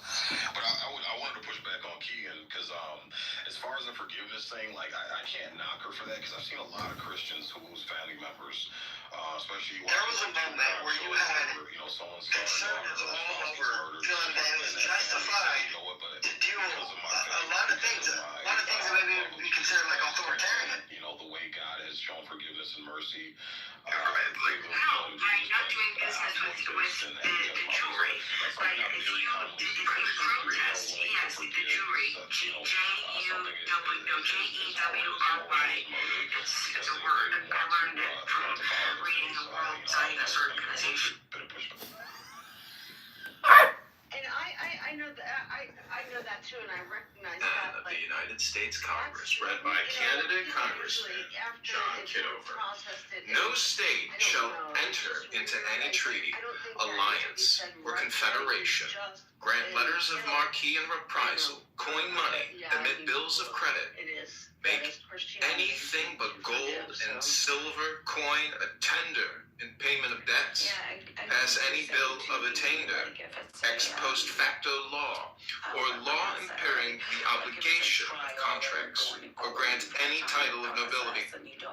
No state shall, without the consent of the Congress, lay any imposts or duties on imports or exports, except what may be absolutely necessary for executing its inspection laws, and the net produce of all duties and imposts laid by any state on imports or exports shall be for the use of the Treasury of the United States, and all such laws shall be subject to the revision and control of the Congress. No state shall, without the consent of Congress, lay any duty of tonnage, keep troops or ships of war in time of peace, enter into any agreement or compact with another state, or with a foreign power, or engage in war, unless actually invaded, or in such imminent danger as will not admit of delay. Article 2, Section 1 of the U.S. Constitution. The executive power shall be vested in a President of the United States of America. He shall hold his office during the term of 4 years, and together with the Vice President, chosen for the same term, be elected as follows. Each state shall appoint in such manner as the legislature thereof may direct a number of electors equal to the whole number of senators and representatives to which the state may be entitled in the Congress. But no senator or representative or person holding an office of trust or profit under the United States shall be appointed an elector. The electors shall meet in their respective states and vote by ballot for 2 persons, of whom one at least shall not be an inhabitant of the same state with themselves. And they shall make a list of all the persons voted for, and of the number of votes for each, which list they shall sign and certify and transmit sealed to the seat of the government of the United States, directed to the President of the Senate. The President of the Senate shall, in the presence of the Senate and House of Representatives, open all the certificates, and the votes shall then be counted. The person having the greatest number of votes shall be the President, if such number be a majority of the whole number of the United States Congress. Read by candidate Congressman John Kitover. No state shall enter into any treaty, alliance, or confederation, grant letters of marque and reprisal, coin money, emit bills of credit, make anything but gold and silver coin a tender in payment of debts, pass any bill of attainder, ex post facto law, or law impairing the obligation of contracts, or grant any title of nobility. No state shall, without the consent of the Congress, lay any imposts or duties on imports or exports, except what may be absolutely necessary for executing its inspection laws, and the net produce of all duties and imposts laid by any state on imports or exports shall be for the use of the Treasury of the United States, and all such laws shall be subject to the revision and control of the Congress. No state shall, without the consent of Congress, lay any duty of tonnage, keep troops or ships of war in time of peace, enter into any agreement or compact with another state, or with a foreign power, or engage in war, unless actually invaded, or in such imminent danger as will not admit of delay. Article 2, Section 1 of the U.S. Constitution. The executive power shall be vested in a President of the United States of America. He shall hold his office during the term of 4 years, and together with the Vice President, chosen for the same term, be elected as follows. Each state shall appoint in such manner as the legislature thereof may direct a number of electors equal to the whole number of senators and representatives to which the state may be entitled in the Congress. But no senator or representative or person holding an office of trust or profit under the United States shall be appointed an elector. The electors shall meet in their respective states and vote by ballot for 2 persons, of whom one at least shall not be an inhabitant of the same state with themselves. And they shall make a list of all the persons voted for, and of the number of votes for each, which list they shall sign and certify and transmit sealed to the seat of the government of the United States, directed to the President of the Senate. The President of the Senate shall, in the presence of the Senate and House of Representatives, open all the certificates, and the votes shall then be counted.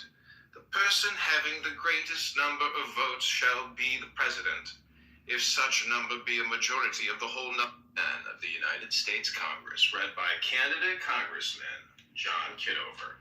No state shall enter into any treaty, alliance, or confederation, grant letters of marque and reprisal, coin money, emit bills of credit, make anything but gold and silver coin a tender in payment of debts, pass any bill of attainder, ex post facto law, or law impairing the obligation of contracts, or grant any title of nobility. No state shall, without the consent of the Congress, lay any imposts or duties on imports or exports, except what may be absolutely necessary for executing its inspection laws, and the net produce of all duties and imposts laid by any state on imports or exports shall be for the use of the Treasury of the United States, and all such laws shall be subject to the revision and control of the Congress. No state shall, without the consent of Congress, lay any duty of tonnage, keep troops or ships of war in time of peace, enter into any agreement or compact with another state, or with a foreign power, or engage in war, unless actually invaded, any treaty, alliance. No state shall enter into any treaty, alliance, or confederation, grant letters of marque and reprisal, coin money, emit bills of credit, make anything but gold and silver coin a tender in payment of debts, pass any bill of attainder, ex post facto law, or law impairing the obligation of contracts, or grant any title of nobility. No state shall, without the consent of the Congress, lay any imposts or duties on imports or exports, except what may be absolutely necessary for executing its inspection laws, and the net produce of all duties and imposts laid by any state on imports or exports shall be for the use of the Treasury of the United States, and all such laws shall be subject to the revision and control of the Congress. No state shall, without the consent of Congress, lay any duty of tonnage, keep troops or ships of war in time of peace, enter into any agreement or compact with another state, or with a foreign power, or engage in war, unless actually invaded, or in such imminent danger as will not admit of delay. Article 2, Section 1 of the U.S. Constitution. The executive power shall be vested in a President of the United States of America. He shall hold his office during the term of 4 years, and together with the Vice President, chosen for the same term, be elected as follows. Each state shall appoint in such manner as the legislature thereof may direct a number of electors equal to the whole number of senators and representatives to which the state may be entitled in the Congress. But no senator or representative or person holding an office of trust or profit under the United States shall be appointed an elector.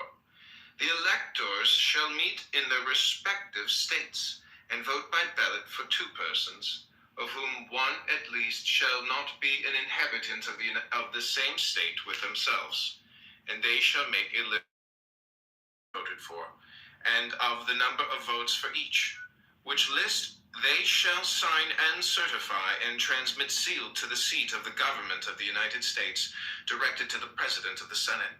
The President of the Senate shall, in the presence of the Senate and House of Representatives, open all the certificates, and the votes shall then be counted. The person having the greatest number of votes shall be the President, if such number be a majority of the whole number of the United States Congress, read by candidate Congressman John Kitover.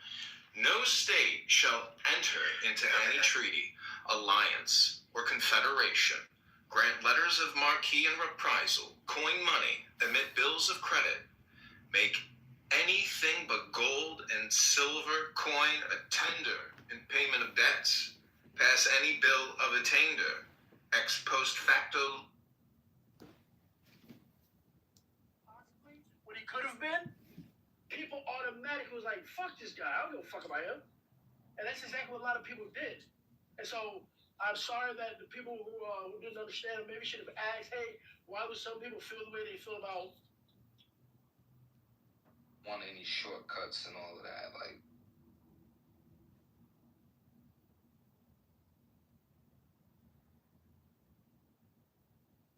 I don't care about money. I don't care. I have my own shit going on. I don't care. So it is what it is, man.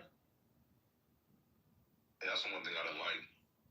I saw people kicking people out of rooms because they didn't have any sympathy, you know, and people have a right to feel the way that they feel about something as sick and twisted as it is, bro. But again, you know, shutting down. I just want to film my account, show you all the videos I have. Let's try to get over Rockford Peoria, Chicago. Most of It sucks, man. You gotta get the fuck over it, bro. Yeah, their right to their opinion is fucked up as it is. It's a work. As hurtful as it can be, man. You hear all those cops, all those ambulances? Well, I just gotta say, Donald Trump has proven, in my opinion, beyond a... You kicked me again. Taxes went up again this year. On a house like mine, it's over $3,000 now, and that's before all the add-ons. You can see it right here, $3,192 for the property tax, plus a $68 water tax and a $54 garbage tax. Utilities keep climbing too. Taxes went up again this year. On a house like mine, it's over $3,000 now, and that's before all the add-ons. You can see it right here, $3,192 for the property tax, plus.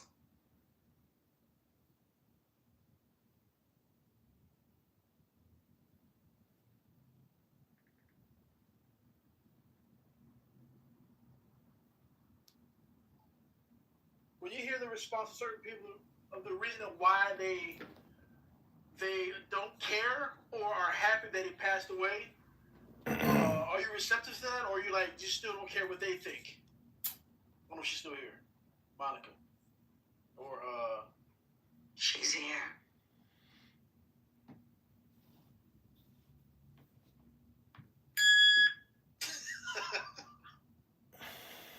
Happy is a word. So you're happy you got his head took off? Who? I'm asking. Me? I don't care about the guy. I don't know nothing about him. I don't really care. Yeah, so people are happy he got his head took off. It don't matter if they're sad. It don't matter. Whatever. You're just indifferent. Yep.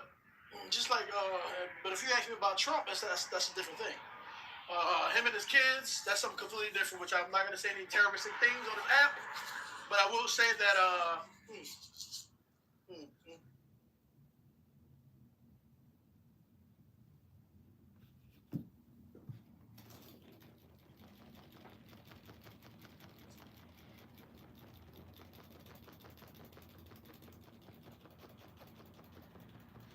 So, Key, was what Trump said about Mueller, was that a Christian thing to say? I don't know what he said, to be honest with you. He said he was glad he was dead. But here's the thing, too. Gotta remember what Mueller did to Trump. Or tried to do with Trump. Tried to lock the man up, take away his fucking freedom. Again, if someone tried to falsely lock me up and make my life a living hell and take away my freedoms and shit, I'd be like, yeah, I'm glad that motherfucker died too. You know what I'm saying? Makes sense. There's context of that shit, but with Charlie Kirk, the difference is all Charlie did was have conversations based on an ideology. Like, he didn't try to fuck with people. He didn't try to infringe on people's rights. He didn't, he wasn't being rude or disgusting towards people. Like, it's two totally different things. So, in Robert Mueller's situation, I'm like, yeah, that motherfucker tried to do the shit to me that Mueller did to Trump. I'd be like, yeah, fuck that motherfucker, man. I'm glad he's dead. Yeah, I think a lot of us would say the same thing. Yeah, you're right. Yeah, and one thing too is like Christians, aren't like this sweet stereotype that people have. They are? Right? Like, the idea is that you were a sinner. Like, Jesus spoke to the people who were in jail. He spoke to the addicts and alcoholics. He spoke to the tax collector, the one that everybody hated. Those were his followers. That's right. So if somebody says something out of line, doesn't mean that they're any less Christian. It just means that they're human. And this stereotype that the Christian needs to be a prairie dog on the fucking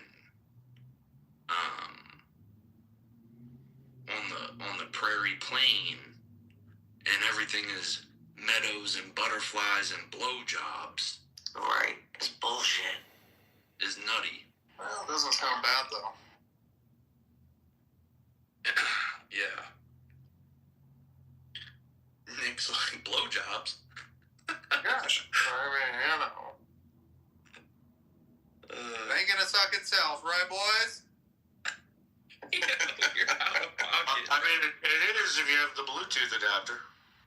Oh, God, come on, guys. My point was that, my point being that, him saying that Trump saying something out of line, about the guy dying and him being happy about it, doesn't make him less of a Christian. It makes him more of a sinner, which makes him actually create a window of opportunity for him to get closer to God.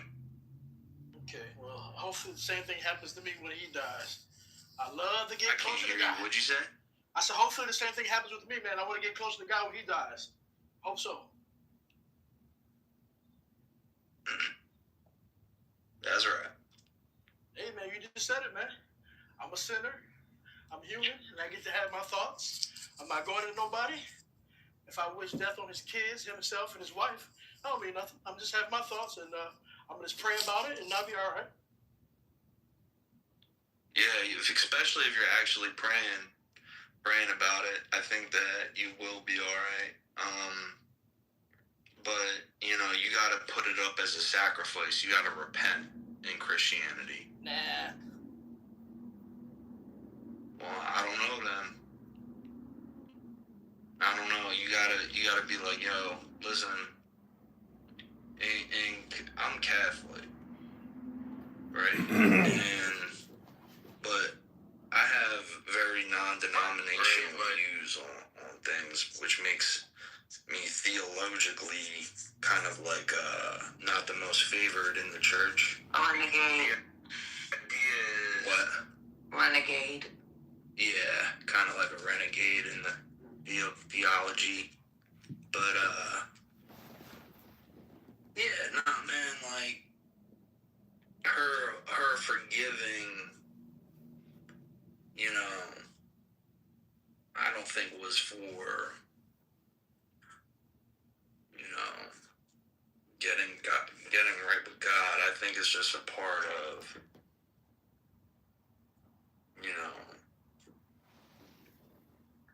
what I think it is, it's like, this isn't for other people, it's for yourself.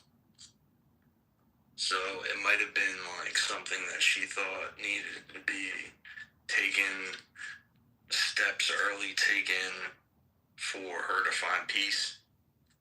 But what do I know?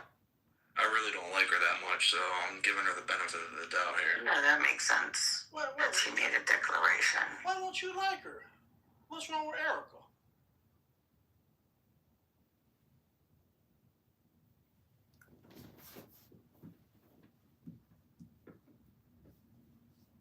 I see your PTR, Monk.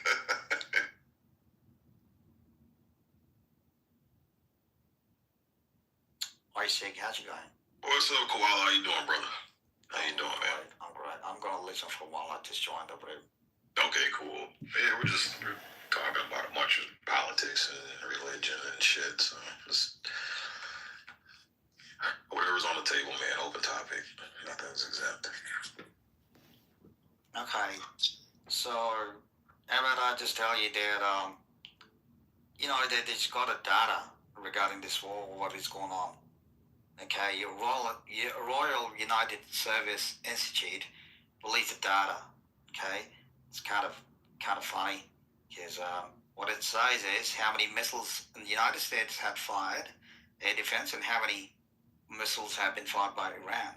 So Iran actually fired 1,300 ballistic missiles and 3,555 drones, whereas America has fired 12 JASSM and 535 Tomahawk, 320 ATACMS, and on air defense, 1,285 Patriots, 563 something, and it's like 3,448 missiles have been fired by the United States in comparison to 1,300 ballistic missiles.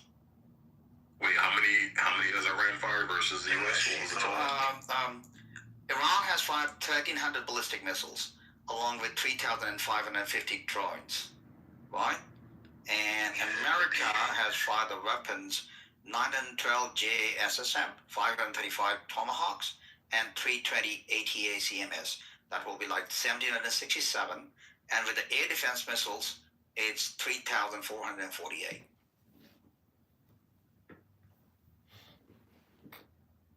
It's like 3 times more than what they have fired. Right, they're still floating above water. That's great. Bro, if this is correct.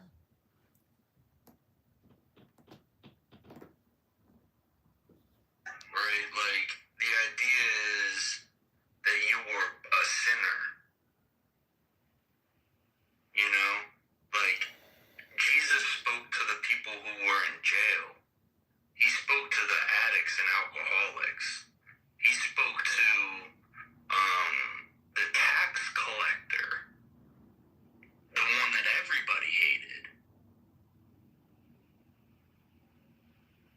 His followers. That's right. So if somebody says something out of line, doesn't mean that they're any less Christian. It just means that they're human. Yeah, you look really cute. And the stereotype that the Christian needs to Beautiful. be a prairie dog on the fucking on the prairie plain, and everything is meadows and butterflies and blowjobs. Right, it's bullshit. Is nutty. Well, it doesn't sound bad though. Yeah. Nick's fucking blowjobs. Gosh, I mean, you know. It ain't gonna suck itself, right, boys? I mean, it is if you have the Bluetooth adapter. Sorry to wonder about it. My point was that, you know, my point being that, you know, him saying that Trump saying something out of line, you know, about the guy dying and him being happy about it, you know, doesn't make him less of a Christian. It makes him more of a sinner, which makes him actually create a window of opportunity for him to get closer to God. Okay, well, hopefully the same thing happens to me when he dies. I love to get closer to God. What'd you say? I said, hopefully the same thing happens with me, man. I want to get closer to God when he dies. Hope so. That's right. Hey, man, you just said it, man. I'm a sinner. I'm human, and I get to have my thoughts. I'm not going to nobody. If I wish death on his kids, himself, and his wife, I don't mean nothing. I'm just having my thoughts, and I'm going to pray about it, and I'll be all right. Right, like, the idea is that you were a sinner.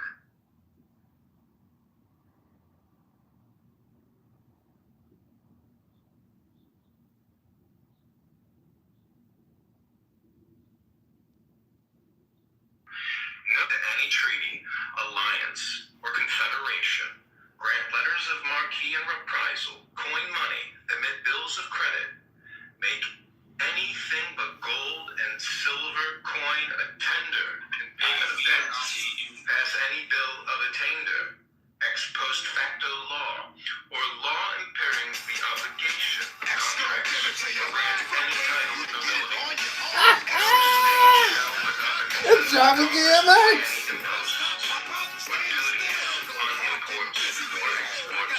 Except what may be absolutely necessary for executing its inspection laws and the net produce of all duties and imposts laid by any state on imports or exports shall be for the use of the Treasury of the United States, and all such laws shall be subject to the revision and control of the Congress. No state shall, without the consent of Congress, lay any duty of tonnage, enter into any agreement or compact with another state, or with a foreign power, or engage. No. Taxes went up again. The property tax.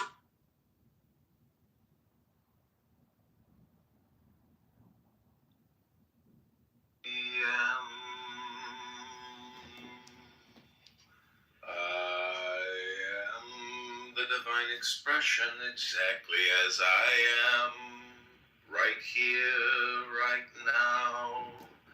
You are the divine expression exactly as you are, right here, right now. Nothing, absolutely nothing needs to be added or taken away. Nothing is more valid or sacred than anything else. No conditions need to be filled. The infinite is not somewhere else waiting for us to become worthy. The life story that has apparently happened is uniquely and exactly appropriate for each awakening. All is just as it should be right now, not because it is a potential for something better, but simply because all it is divine expression. What is liberation? It is to be free of personal identity. It is to be free from the hypnosis of conditioning, to be free from the magnetic influence and compulsiveness of the psychological mind. It is to recognize that you are not an object, that this body is an inadequate representation of being and is only a vessel through which consciousness and the vital force act in the portrayal called life. Recognize the naturalness that you are, pure, all-pervasive, space-like, ever-expressing, spontaneous presence awareness, with no reference point, self-nature, having any substance or independent existence. Failing to recognize naturalness, the unity of appearance and emptiness, space and its content, delusion happens and there is a grasping of or fixation on appearance, me, and the other, a seeming duality. Without that fixation, there is freedom as naturalness. Delusion dissolves and evenness, non-duality remains. The natural state simply this, nothing else. Naturally remaining as naturalness. Equanimity is the natural, effortless meditation of no one to meditate and nothing to meditate on. No trying to get or trying to avoid, just effortless being, which is already so. Recognize this again and again. Try to remember the main points. Birth and death are like going to sleep at night and waking up in the morning. When you go to sleep at night, you die. When you dream, it's like being on an astral plane. And when you wake up in the morning, it's like being born. We are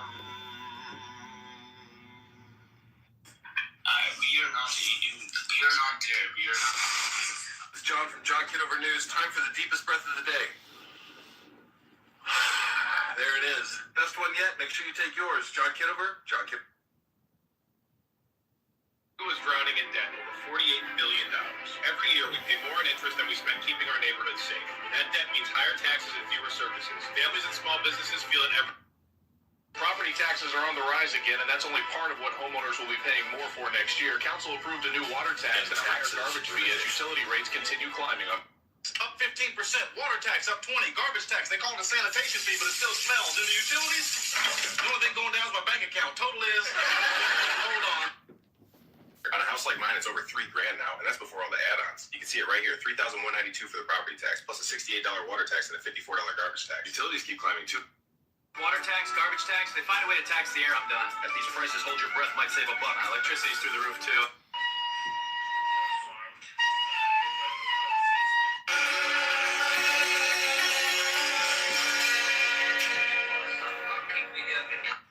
Essentially, like submarine killing. The East. All put.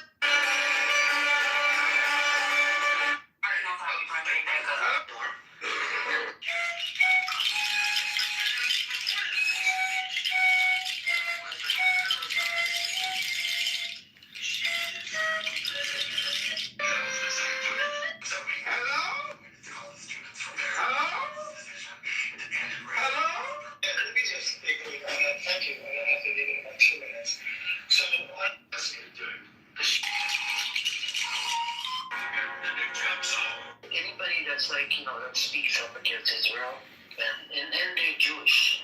And these people would do any kind of shit that's including a normal, BB, and a whole bunch of these psychopaths.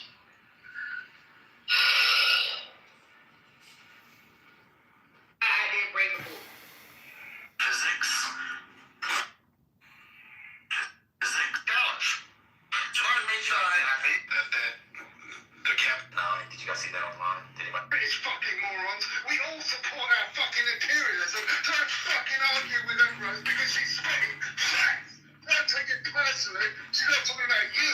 She's talking about American and British Empire, the Anglo-American Empire that seeks to dominate the entire Western Hemisphere. Don't fucking tell her she's talking shit. She's speaking facts. Which is exactly what we all have shit. You are supporting genocide, and that is a reality. Trash out, trash out. Nobody in this fucking Western world is taking a stand. They're not fucking pussy. Fucking riot for we fucking riot for fucking ICE, but we don't fucking riot against fucking Israel. We don't fucking riot over Epstein because we are fucking cooked. It's fucking morons. We all support our fucking imperialism. Don't fucking argue with her, Rose, because she's spitting facts. Don't take it personally. She's not talking about you. She's talking about American and British Empire, the Anglo-American Empire that seeks to dominate the entire Western Hemisphere. Don't fucking tell her she's talking shit. She's speaking facts. Which is exactly what we all have shit. You are supporting genocide. And that is a reality. Trash out, trash out. Nobody in this fucking Western world is taking a stand. They're not fucking pussies. Fucking riot for fucking we fucking riot for fucking ICE, but we don't fucking riot against fucking Israel. We don't fucking riot over Epstein because we are fucking cooked. It's fucking morons. We all support our fucking imperialism. Don't fucking argue with her, Rose, because she's spitting facts. Don't take it personally. She's not talking about you. She's talking about American and British Freedom Association. We all support our fucking imperialism.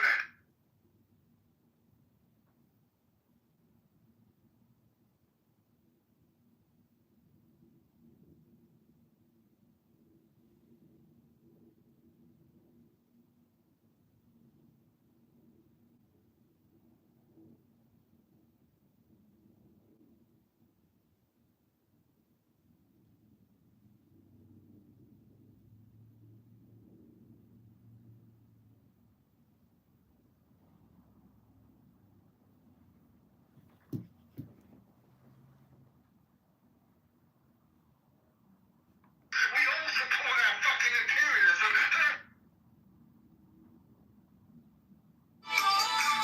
John Kitover, and these little names.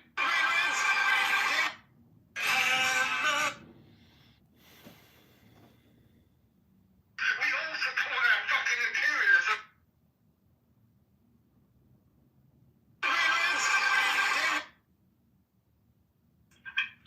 Speakers, my friends. Chicago, the 10-10.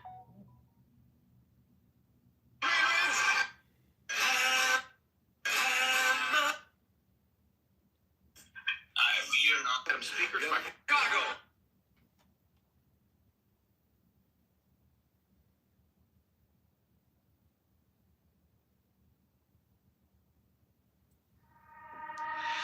Falling under skin to skin, drawn to the fire I can't begin.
lights up, I'm in motion. Falling under skin. I'm running like a wildfire, can't stop. Drawn to the fire, I can't begin. You play like a crystalline.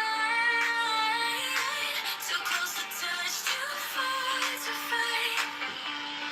Falling under skin. Drawn to the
fire, I can't begin. You play like a crystalline. Too close to touch, too far to fight.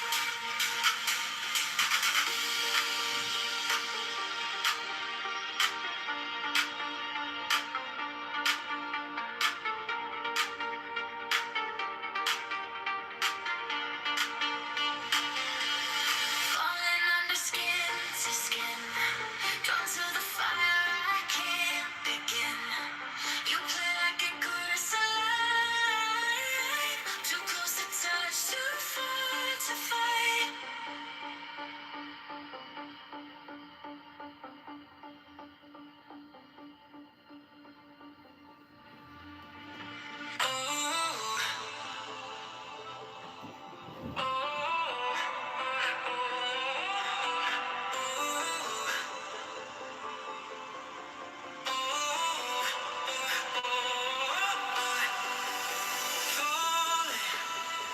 Under skin to skin.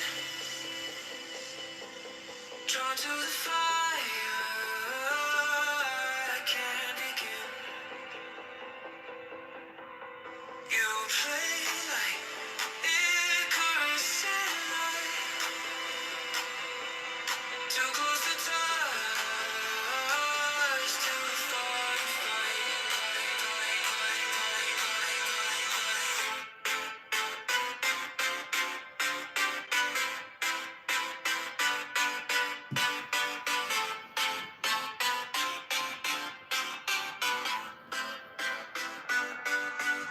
Falling under skin to skin. Drawn to the fire, I can't begin. You play like Icarus in light. Too close to touch, too far to fight.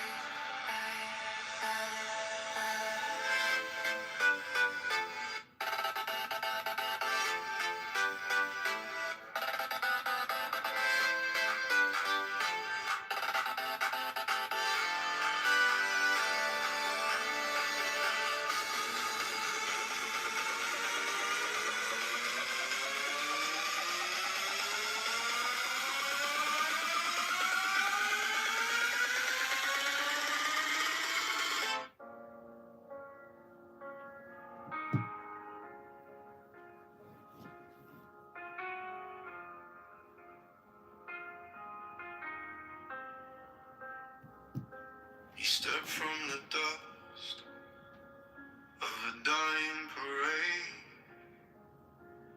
Cards in his cup, little cracks in his shade. Eyes like a clock that refused to tick on. Muttered a word and the daylight was gone. Rain froze midair over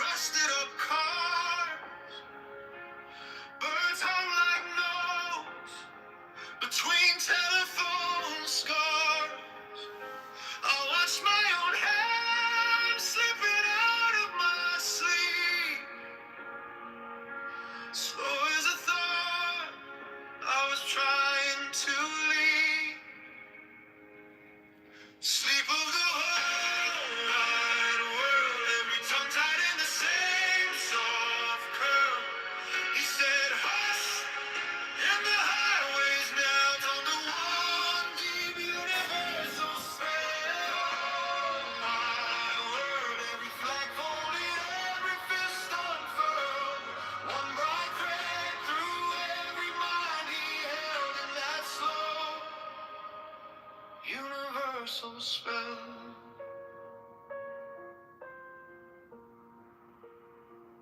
Bank screens went blind, all the numbers went slack. Traders have turned with their phones in their hands. A child on a swing never made it back. Frozen mid-life over empty sand. He walked through the hall where the generals dream, touched every map with a fingertip gleam, turned all the orders to ash in the air, left us all sleeping in borrowed prayer. Sleep of the whole wide world, every tongue tied in the same soft curl. He said, hush, and the highways named to one deep universal spell. Wide world, every flag folded, every fist unfurled, one bright thread through every mind he held in that slow universal spell. Did he mean mercy? Did he mean harm? Taking the guns from a trembling arm. Did we feel smaller or finally tall when nobody wanted to crown it all? Sleep of the whole wide world, every tongue tied in the same soft curl. He said, hush, and the storms all fell, quiet as dust on an iron swirl. Of the whole wide world, every fear faded, every fist unfurled. Woke to a heart we barely knew we felt from that long universal spell.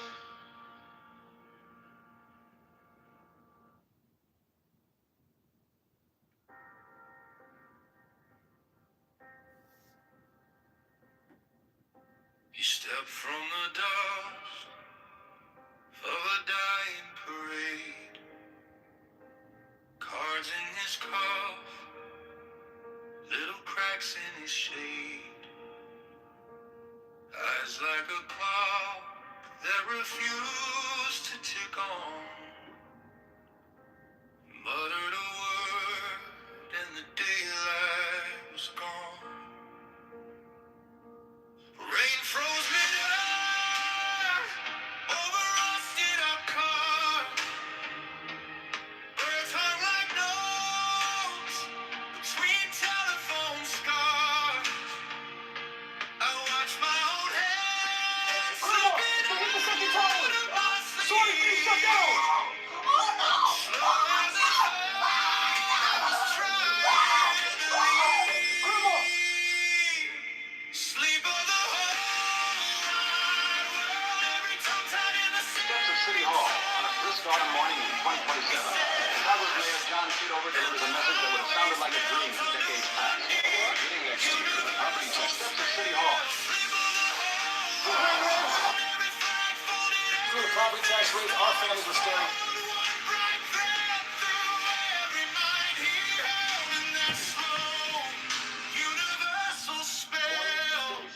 Evening, I'm Karen.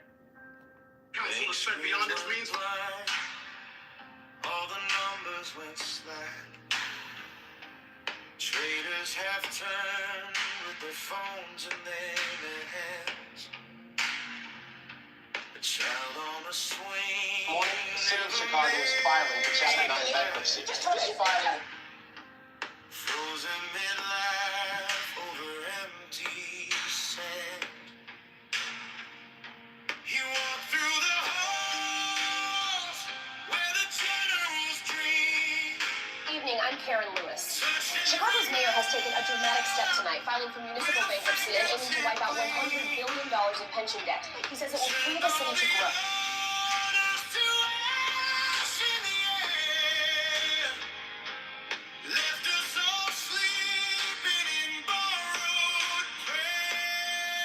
Breaking tonight, Chicago Mayor John Kitover has filed for municipal bankruptcy, a move aimed at erasing $100 billion in debt to finance it.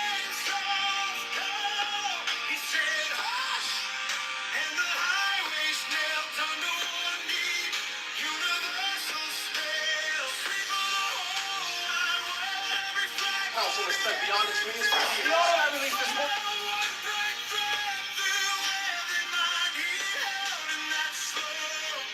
Universal spell. Did he mean mercy? Did he mean harm? Taking the Council has spent beyond its. from a trembling arm. Did we feel smaller? Or finally Meetings for years. The order I released this morning. nobody wanted a crown at all. Turn that up. Yes, Mr. Mayor. Contractor delivered.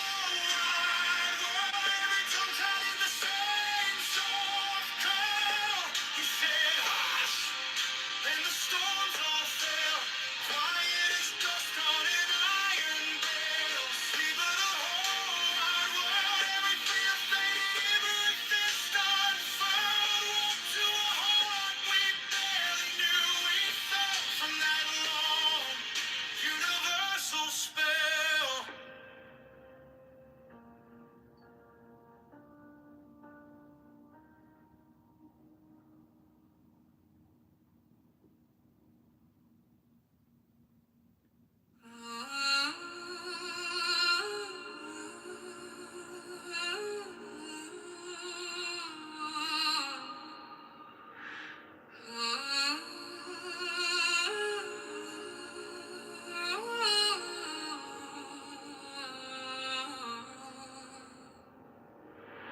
You were scribbling signs in the margins, little spirals on a paper cup, murmuring words like a language only the stars picked up. One breath and the clocks leaned closer, one blink and the traffic stalled. Every screen turned the same soft color. Then you called. Sleep, my little world. Fall under velvet sleep over the world. Every eye like glass, every dream blown open. Velvet sleep over the world.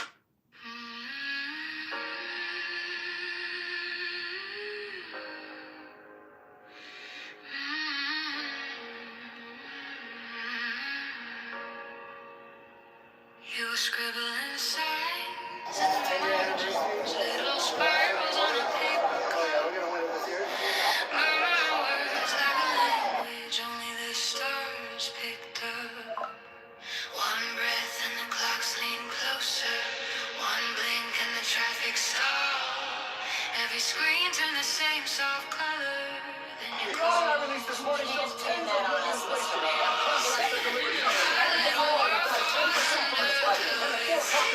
Council has spent beyond its. every eye like glass, every dream blown open. Velvet sleep over the world. Who's gonna wake us, wake us, wake us? Who's gonna break your world? Council has spent beyond its means. Council has spent beyond its means.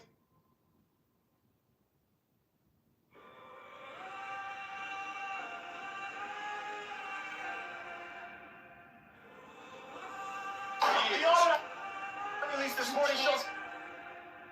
Candles in a spiral on the floor. Chocolate line symbols Turn on the that floor. on. Robes hang heavy. Mr. Mayor. Velvet ring. Old words burning in my head. Feel the smoke crawling up my skin. Hear them whisper, let us in. Black moon hanging, hardly moves. Every shadow starts to move. You got me under your spell tonight. In the circle of the crimson eye. I can't remember what used to feel like mine. You just flick your hand and steal my mind. Wizard of the dark design. You say sleep in my will. All words I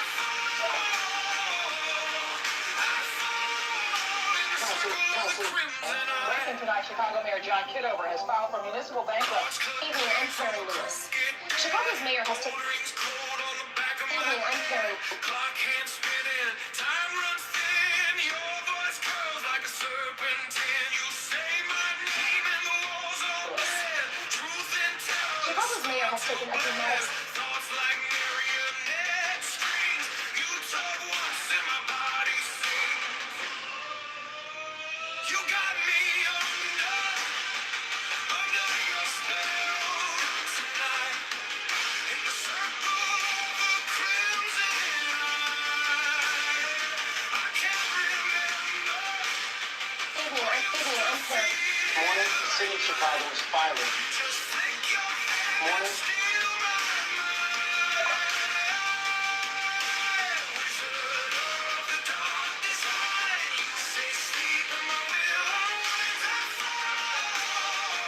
City of Chicago is filing for Chapter 9 bankruptcy. Snap of your fingers, colors crash, past life surface, futures flash. Am I the weapon or the prize? Who's casting who inside these eyes? Take back the fire you fed in me. Break your chains or set me free. But every time you say now rise, I kneel deeper to your lies. Yeah. You got me under your spell. Morning, the city of Chicago. Through the property tax rates, our families are staring at.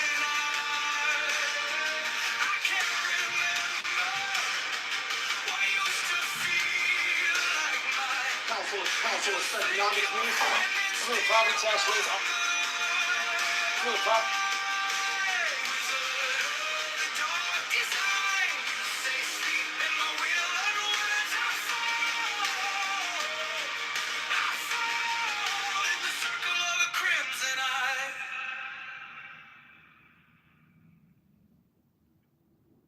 Tax rates, our families are staring down. Not anymore. On day one,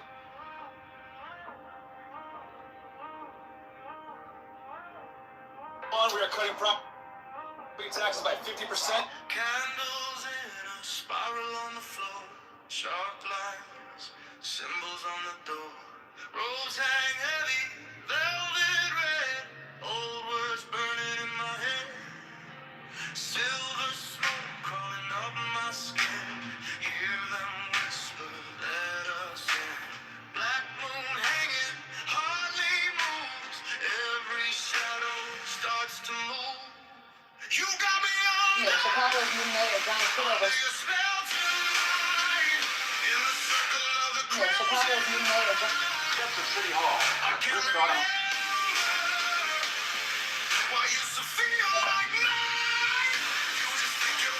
Through the property tax rates, our families are staring at.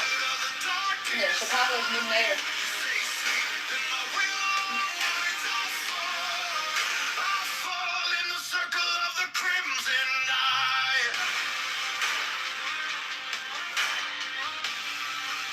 Chicago's new mayor John Kitover.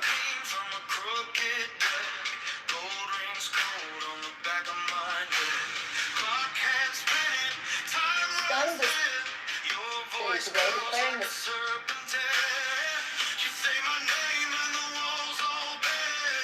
Truth and terror start to blend. Thoughts like marionettes.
spent the Deeper to your lies.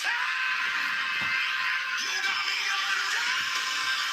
under your spell tonight. In the circle of the crimson eye. I can't remember what used to feel like mine. You just put your hand and steal mine. There's another dark design. You say sleep and my will unwinds. I fall in the circle of the crimson night.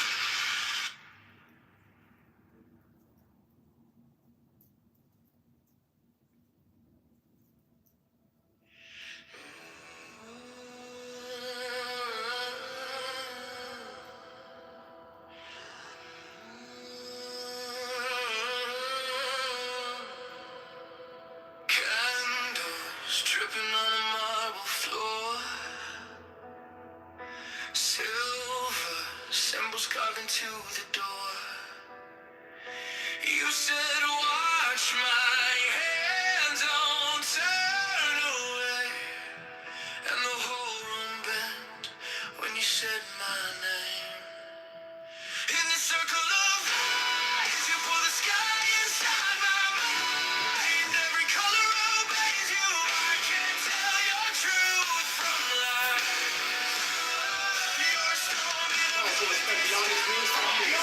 This morning, yesterday, every 10% from its budget. And at 4 o'clock this afternoon. Chicago's new mayor, John Kitover, stunned the city today, declaring the city bankrupt and announcing plans to shed $100 billion in pension debt through federal court. The move The property tax rates our families were staring down. Not anymore. On day one, we are cutting property taxes by 50%, ending the water and garbage tax altogether. You will see it on your next bill, and you'll... Morning, the city of Chicago is filing for Chapter 9 bankruptcy. This filing will allow us to discharge approximately $100 billion I'm Karen Lewis. Chicago's mayor has taken a dramatic step tonight, filing for municipal bankruptcy and aiming to wipe out $100 billion in pension debt. He says it will free the city to grow. Breaking tonight, Chicago Mayor John Kitover will file for municipal bankruptcy, a move aimed at erasing $100 billion in debt to finance his vision for the so-called city of growing Chicago. Steps at City Hall on this dawn morning in 2027. Chicago's Mayor John Kitover delivers a message that would have sounded like a dream in decades past. Beginning next year, property tax... AIM is joining Chicago's mayoral race. Army veteran and former tech executive John Kitover says the city needs to tighten its belt and give homeowners a break. He'll be on the ballot Tuesday, February 1st. I'm John Kitover, a U.S. Army veteran, a former big tech leader, and a government lean efficiency advocate. I'm proud to be a libertarian. On Tuesday, February 23rd, we can do that while still funding core services. By streamlining departments, investing in efficiency, and keeping Chicago competitive, we can do that while still funding core services. Recommend your seat, close the eyes, call spine, in through the nose for 4, 2, 3, 4, hold it here, and out through the mouth for 6. Let it go, through the ribs, drop belly, soft, good, shoulders melt, one more round on your own. All right, push those lines, man, I want a big finish. No problem. This little guy finds a big finish. Right after you take a slow, just press it right back. Simple enough, everybody got it. We're going to go different round. I'm John Kitover, and I'm Roots. Got it. 2026, I'm alive, city on fire, can't dim my vibe. Lights up, crime skyline shining in my eyes. One move, one shot, yeah, we aim sky high. Hold on my neck, but the heart stays.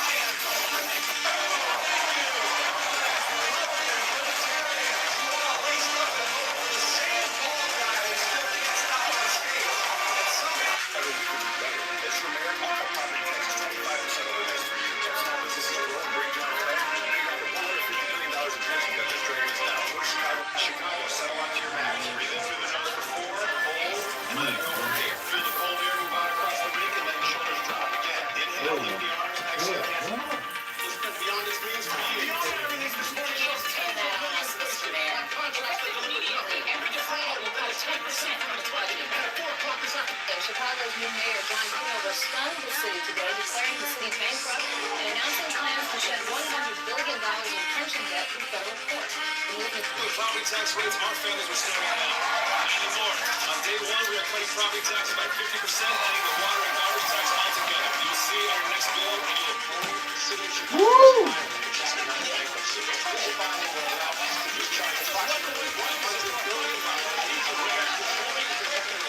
I'm Karen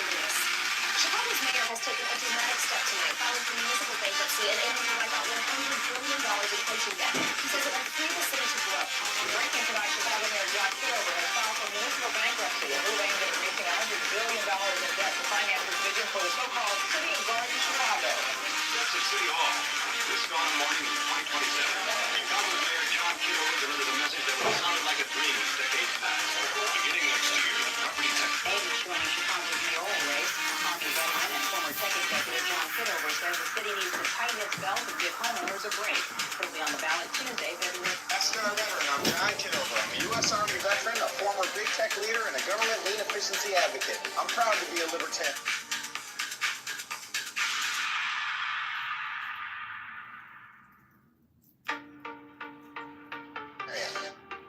On Tuesday, February 23rd. Falling under skin to skin, drawn to the fire, I can't begin. If you can do that. You play like a crystalline, too close to touch, too far to fight. Falling under skin to skin, drawn to the fire, I can't begin. You play like a crystalline, too close to touch, too far to fight.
Falling under skin to skin, drawn to the fire, I can't begin. You play like a crystalline, too close to touch, too far to fight.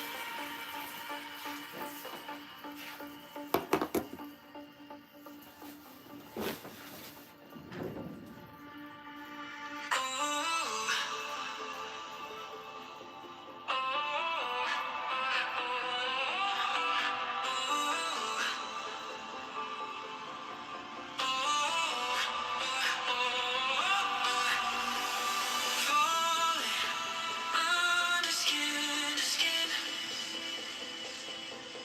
drawn to the fire, I can't begin. You play like Icarus and light, too close to touch, too far to fight. Council respect beyond its means for you. The order I released this morning was Turn that on us, Mr. Mayor. on contracts that deliver nothing. Every defraud will cost him.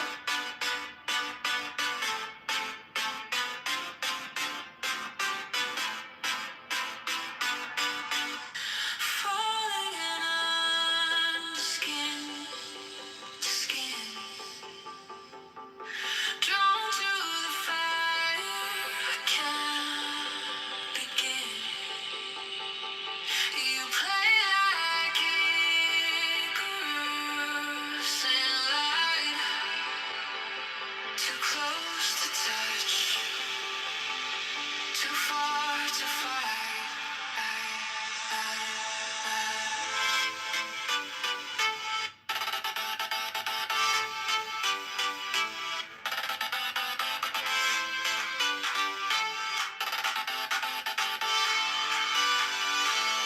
Chicago's new mayor, John Kitover, stunned the city today, declaring the city bankrupt and announcing plans to shed $100 billion in pension debt through federal court. The movement's news. Chicago's new mayor, John Kitover, stunned the city today, declaring the city bankrupt and announcing plans to shed $100 billion. Those were the property tax rates our families were staring down. This morning, the city of Chicago is filing for Chapter 9 bankruptcy. This filing will allow us to discharge approximately $100 billion to protect the this morning. Of the dying parade,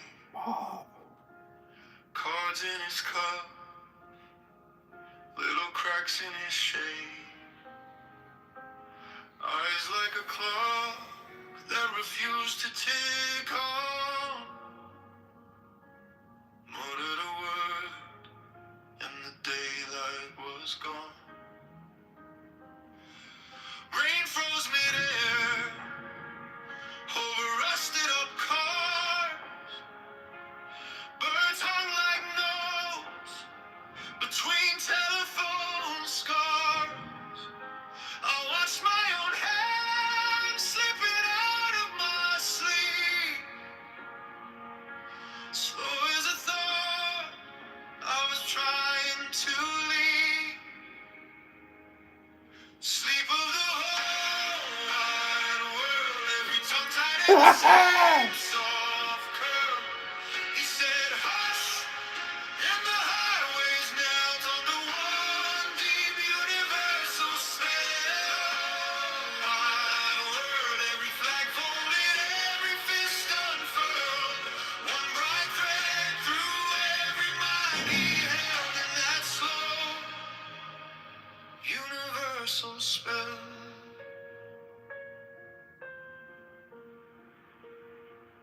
Bank screens went blind, all the numbers went slack. Traders have turned with their phones in their hand. The city of Chicago is filing for Chapter 9 bankruptcy. Council has spent beyond its means for years. The order I released this morning shows 10 that on us, Mr. Mayor. contracts that delivered nothing. Every default will cut 10% from its budget. And at 4 o'clock this afternoon, the council has spent. Where the generals dream, touched every man with a fingertip gleam. Turned all the With property tax rates, our families were staring down. Not anymore. On day one, we are cutting property taxes by 50%, ending the water and garbage. sleeping in borrowed prayer. Sleep of the whole wide world, every tongue tied in the same soft curl. He said, hush, and the highways under one deep universal spell. Wide world, every flag folded, every fist unfurled. One bright thread through every mind, and that slow Chicago's universal better. did he need mercy? Chicago's new mayor, John. Taking the guns from a trembling arm. Council has spent beyond its means for years. The order I released this morning shows 10 that on us, Mr. Mayor. Contracts that delivered nothing. Every default will cut 10% from its budget. And at 4 o'clock this afternoon. New mayor, John Kitover. Sleep of the whole wide world, every tongue tied in the same soft curl. He said, hush, Every default will cut 10% from its budget. And at 4 o'clock this afternoon. New mayor. sleep of the whole wide world, every fear faded, every fist unfurled. Woke to a heart we barely knew we felt from that long universal spell.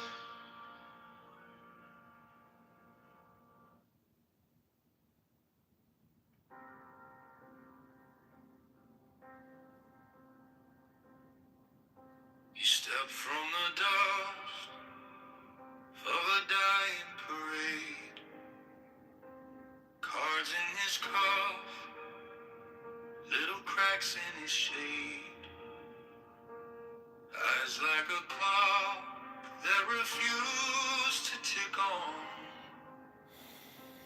Muttered a word, and the daylight was gone. Rain froze midair over rusted up cars. Birds hung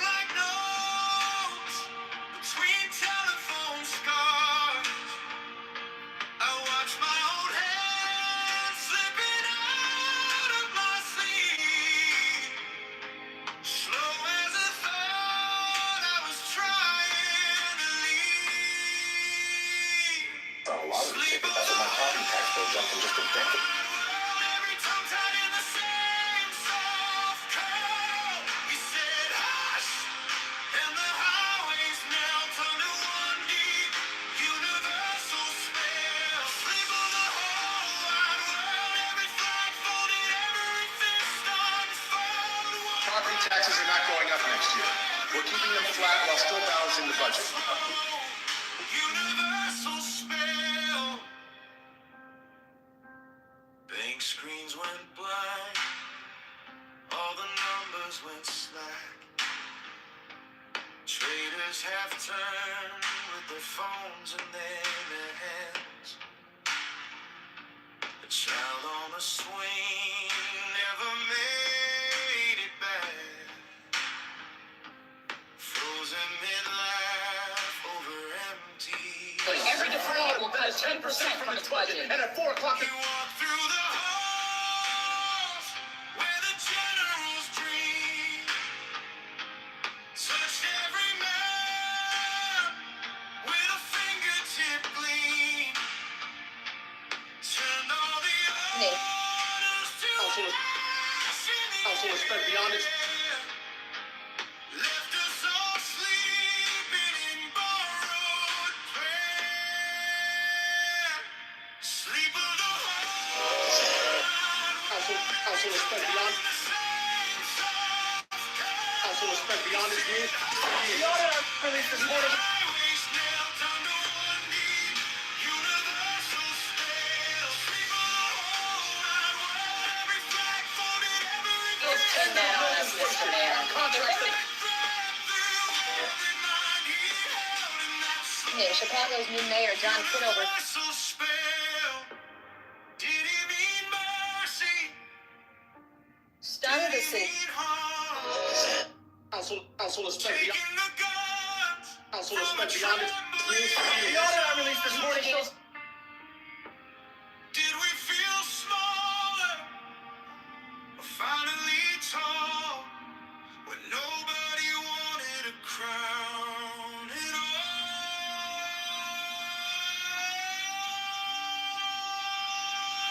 Sleep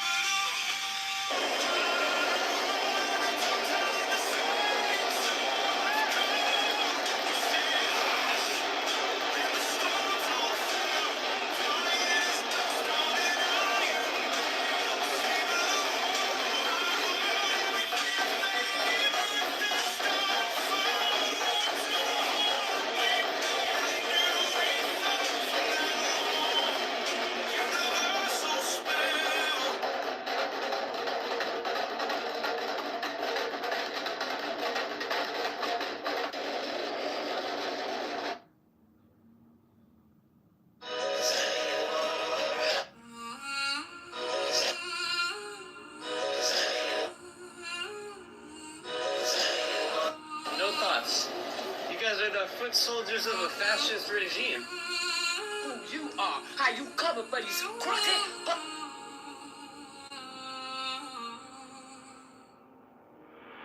He was scribbling signs in the margins, little spirals on a paper cup, murmuring words like a language only the stars picked up. One breath and the clocks leaned closer, one blink and the traffic stalled. Every screen turned the same soft color. Then you call.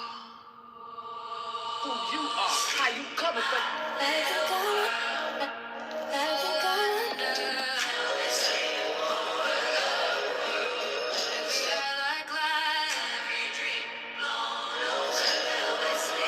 No thoughts. You guys are the... Also respect beyond its means.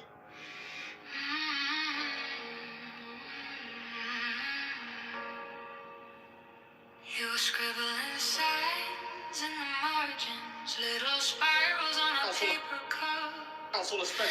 murmuring words like a language only the stars picked up. One breath and the clocks lean closer, one blink and the traffic stalled. Every screen turned the same soft color. Then you call. My little world falls under velvet sleep over the world. Every eye like glass, every dream blown open. Velvet sleep over the world. Who's gonna wake us, wake us, wake us? Who's gonna break your world? I like how... Council has spent beyond its means for years.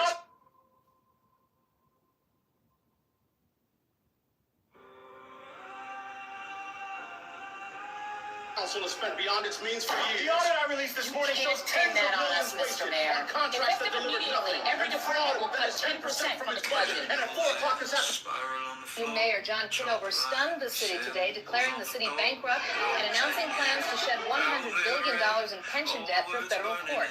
The move he's Tax rates our families were staring down. Not anymore. On day one, we are cutting property taxes by 50%, ending the water and garbage tax altogether. You will see on your next bill, it will... Chicago's filing for Chapter 9 bankruptcy. This filing will allow us to discharge approximately $100 billion each of them before you protect the... Evening, I'm Karen Lewis. Chicago's mayor has taken a dramatic step tonight, filing for municipal bankruptcy and aiming to wipe out $100 billion in pension debt. He says it will free the city to grow. breaking tonight, Chicago Mayor John Kitover has filed for municipal bankruptcy, a move aimed at erasing $100 billion in debt to finance his vision for the so-called...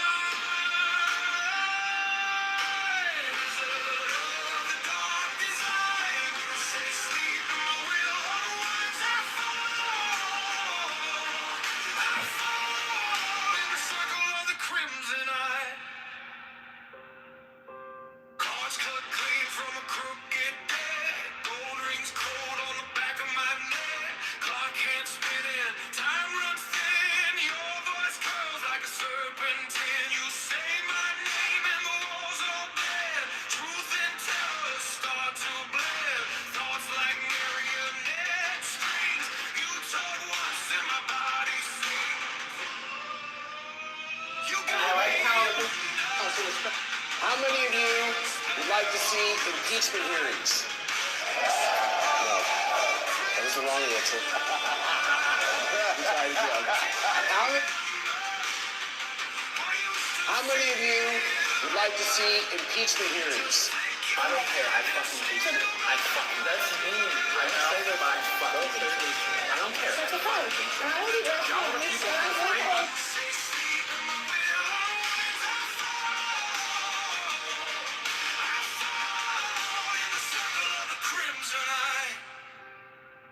Snap of your fingers, colors crash, past life surface, futures flash.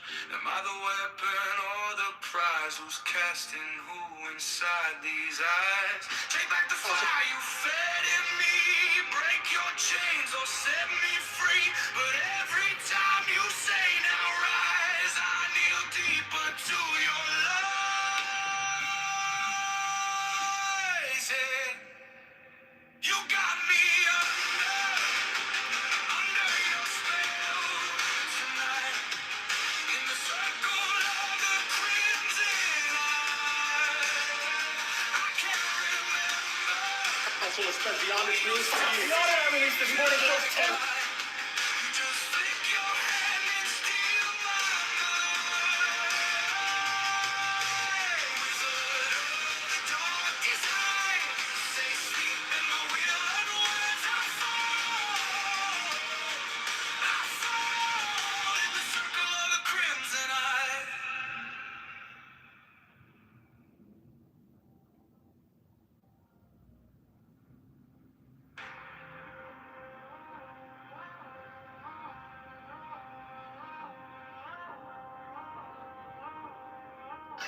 Keep it gangsta, dog. Keep it gangsta.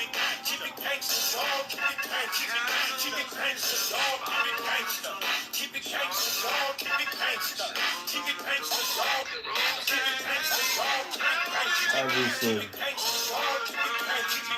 Keep it gangsta, dog. Keep it gangsta. Keep it gangsta, dog. Keep it gangsta. Keep it gangsta, dog. Keep it gangsta, dog. Keep it gangsta. Obviously, you won't be elected lieutenant governor. You got me under your spell tonight, in the circle of the crimson. I can't remember why you used to feel like mine. You just flick your hand and steal my mind. Wizard of the darkest night, say sleep in my will unwinds I fall in the circle of the crimson eye.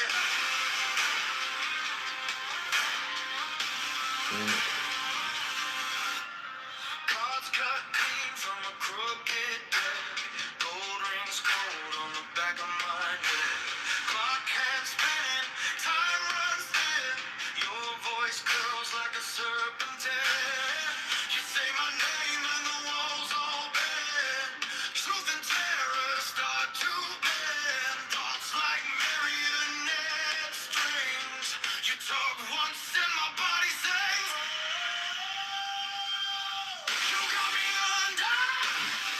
Under your spell tonight, in the circle of the crimson eye, I can't remember what used to feel like mine. You just stick your hand and steal my mind. Wizard of the dark design, you say sleep and my will unwinds. I fall in the circle of the crimson eye. Snap of your fingers, colors crash. Past the surface, futures flash. Am I the weapon or the prize? Who's casting who inside these eyes? Take back the fire you fed in me. Break your chains or set me free. But every time you say now rise, I kneel deeper to your lies. You got me under your spell tonight. In the circle of the crimson eye, I can't remember what used to feel like mine. You just take your hand and steal mine.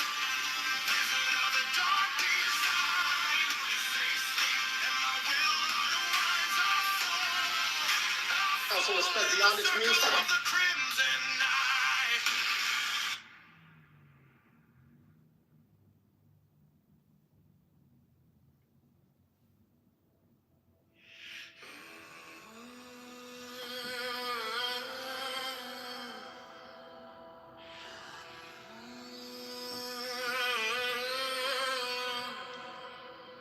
Candles dripping on a marble floor. Silver symbols carved into the door. You said, watch my hand, don't turn away.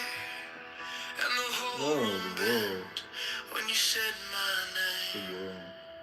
In the circle of lies, you pull the sky inside my mind. Every color obeys you. I can't tell your truth from lies. You're a storm in a velvet disguise. I'm falling deeper into your eyes.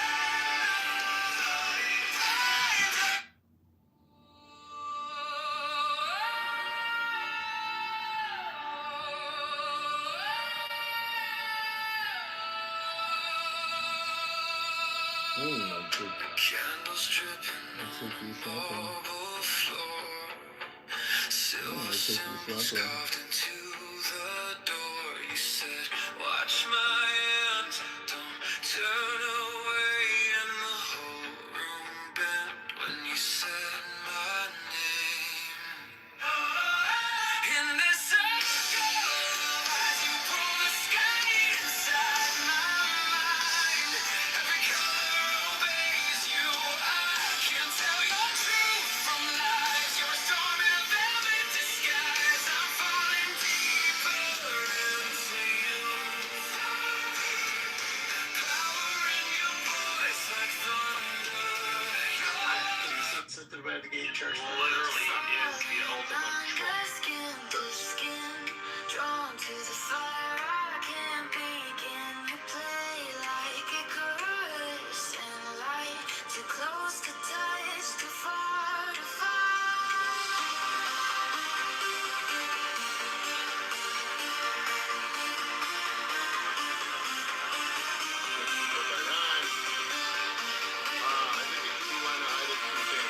Set up wondering, they're all like, fucking you, not fucking me, fucking you, fucking who the fuck you talking about? Stuff in their face. But then I also see negotiation. That's a good idea. It's a great idea, but a 15-point plan. So it's like he's negotiating with terrorists. And I thought the whole point is, and maybe that's just political theater, but the way a lot of people are looking at it, like, holy fuck, he's negotiating with the IRGC. And it's not a regime change, it's a regime shuffle. What's your thoughts on the way he plays? So Anthony, I keep trying to bring Anthony up, but hold on, just could somebody bring Anthony up? Sorry. Yeah, let me look for Anthony. I think, by the way, he's waiting for the Marines to get into the theater. The Marines are on the way, man. I invited Anthony. But we're going to have a slightly different negotiating hand when there are 2,000 Marines and 10,000. What is it? The 81st Airborne. I think you also activated 82nd.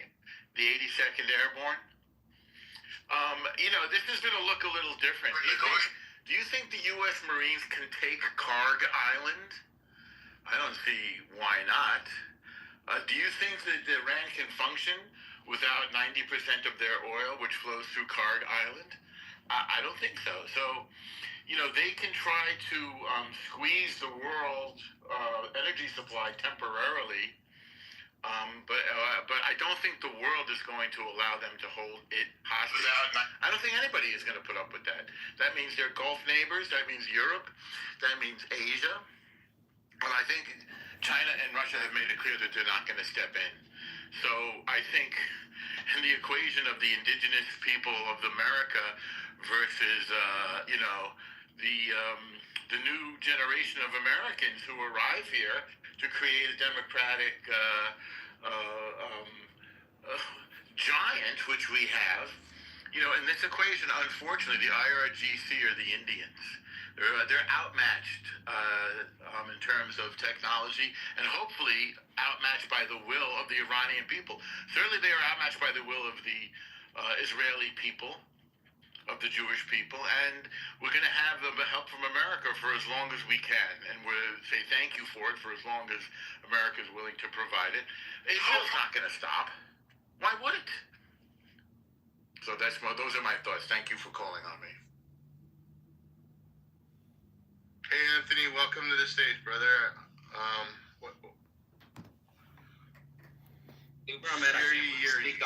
I'll be able to speak like in the next 10 minutes, but we've heard some really crazy stuff on the stage. Thank you for inviting me up, guys. Appreciate it. Thank you for being here. How you doing, Pockets? Hi, Mary. Hi, Queen. Hi, Don. Hi, everybody. Oh, Pockets, by the way, I listened to some of your music. Wow. If any of you haven't had a chance, really. Thank you. I couldn't believe. Appreciate you. Thank you so much.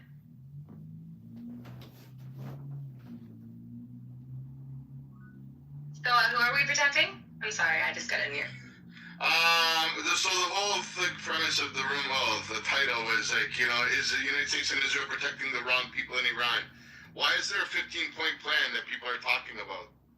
I'm confused. Aren't we supporting innocent people? I thought we are. Oh, okay. But if we are, why are we sending a 15-point plan to the IRGC? What? Shouldn't they be eliminated off the face of the earth? Why should there be any room for negotiation with? Do you think we're negotiating to try to get in their back pocket to try to do some slash shit on the side? Or what are we doing? I would think if your friends close and your enemies closer. You know what I mean? In a way. I always thought that was kind of Trump's. Kim Jong-il, I mean, that is true. He actually wanted to go shake his hand. Yeah. Yeah. So I think it's keep your friends closer and your enemies closer at this point. I think he's trying to play smart. To be honest, but who knows what Trump's, freaking intention is with a lot of things. He doesn't seem to, really keep that like an open book. But I think, it's keep your friends close and your enemies closer, to be honest. Trump needs a win. And he's going to get one. In my view. Interesting, though. I didn't know that What would a win be, though? What would a win be for Trump, guys? It would be well, I think the symbol of the win, the trophy, is to get the 400 pounds of enrichment nuclear material back. That's, I think, the symbol that this is over. The other, I think, have already started. I think from an Iranian point of view, the regime is inevitable. And they're literally just waiting for us to say, okay, go. And in some areas of Iran, they've already said, okay, go. And, we're taking down their internal militia. They're besieged. The besieged have had to go underground because we're sending drones wherever they are, to the checkpoints, to the crossroads, and taking out these guys by drone. With facial recognition.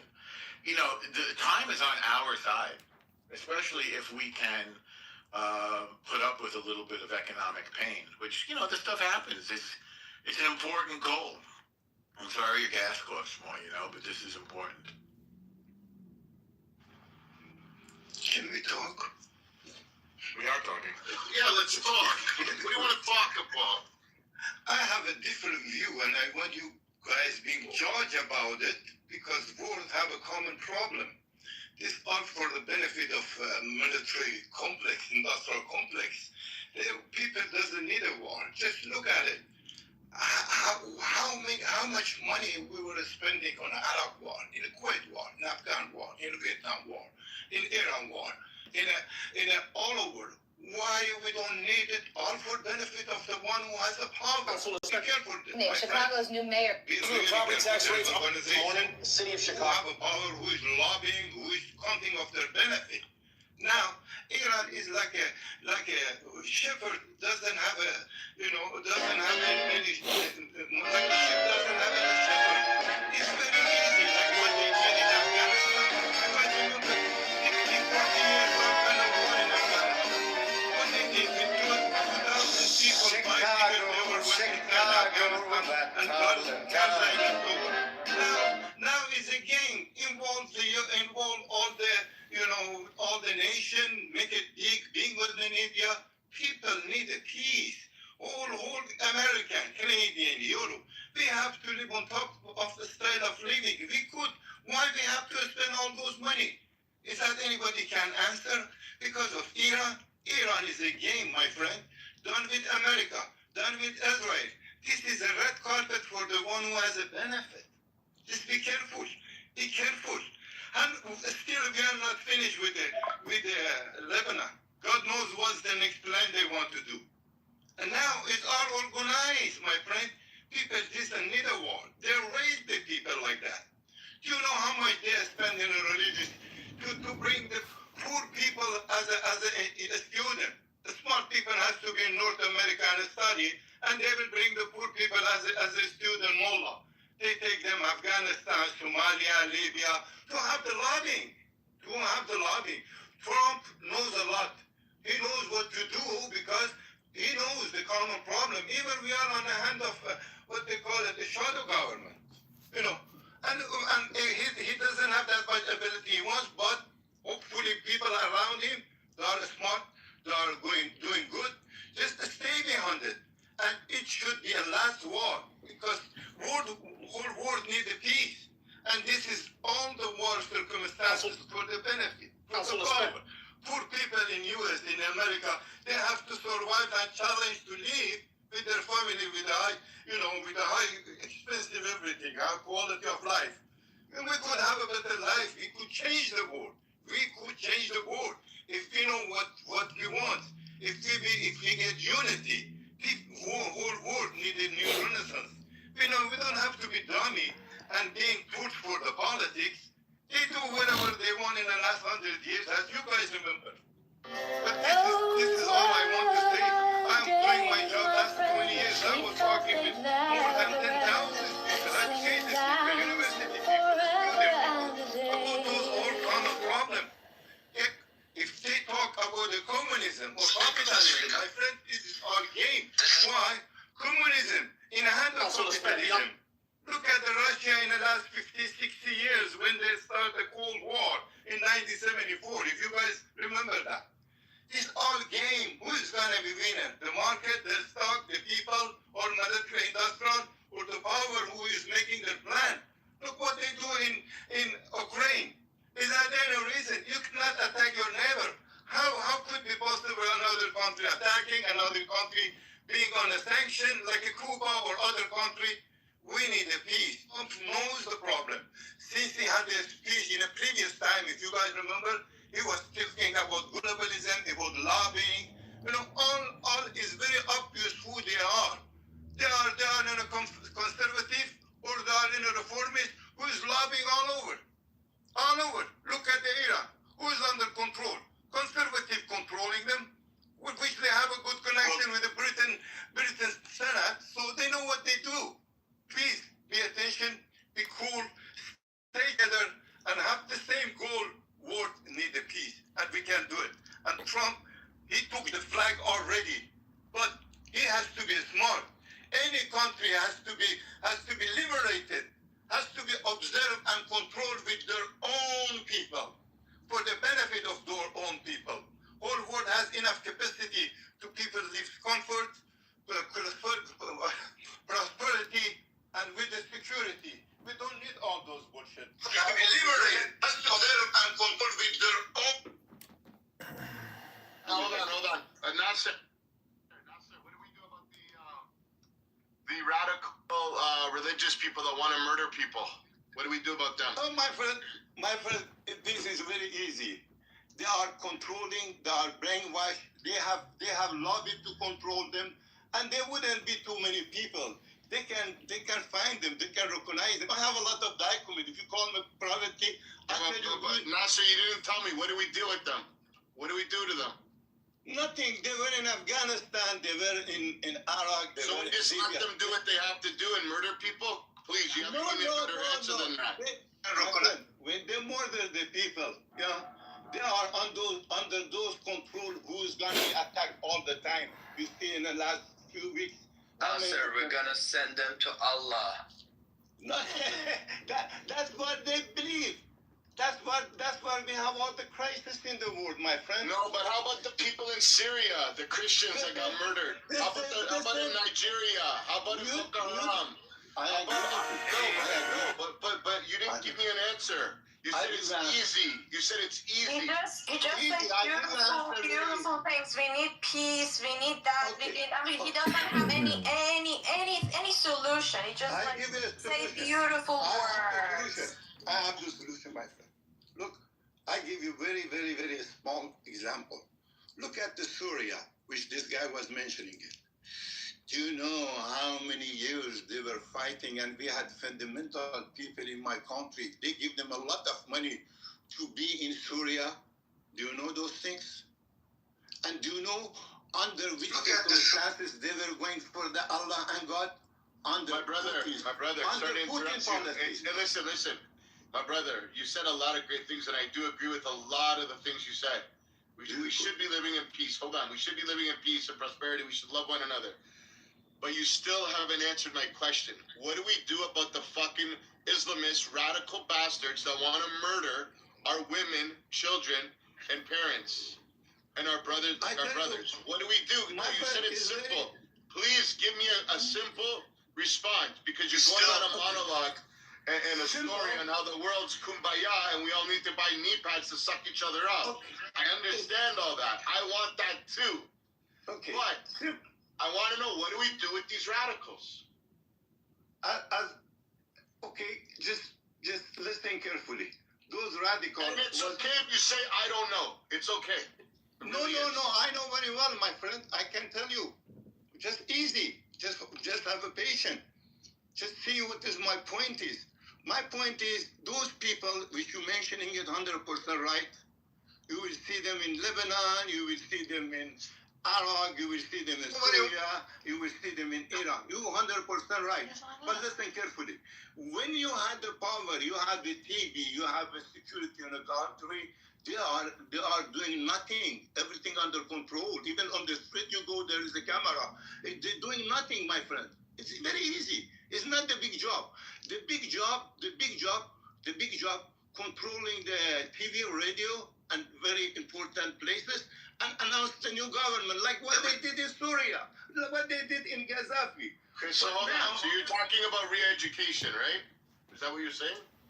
Well, what is re-education? When you have the education, well, you're saying change the media, change the news, the TV. Is that what you're saying? Re-education? Are you because I'm so confused still. Like, you still didn't give me a simple answer. Listen, and like I said, it's okay to say I don't know. I'm busy teaching the world to love one another. My friend, right now I'm talking to you. Thousands of security that are trying to escape the country because they don't want to be, captured. This is first. You have to check it. Now, when you are controlling on the country, on the government, right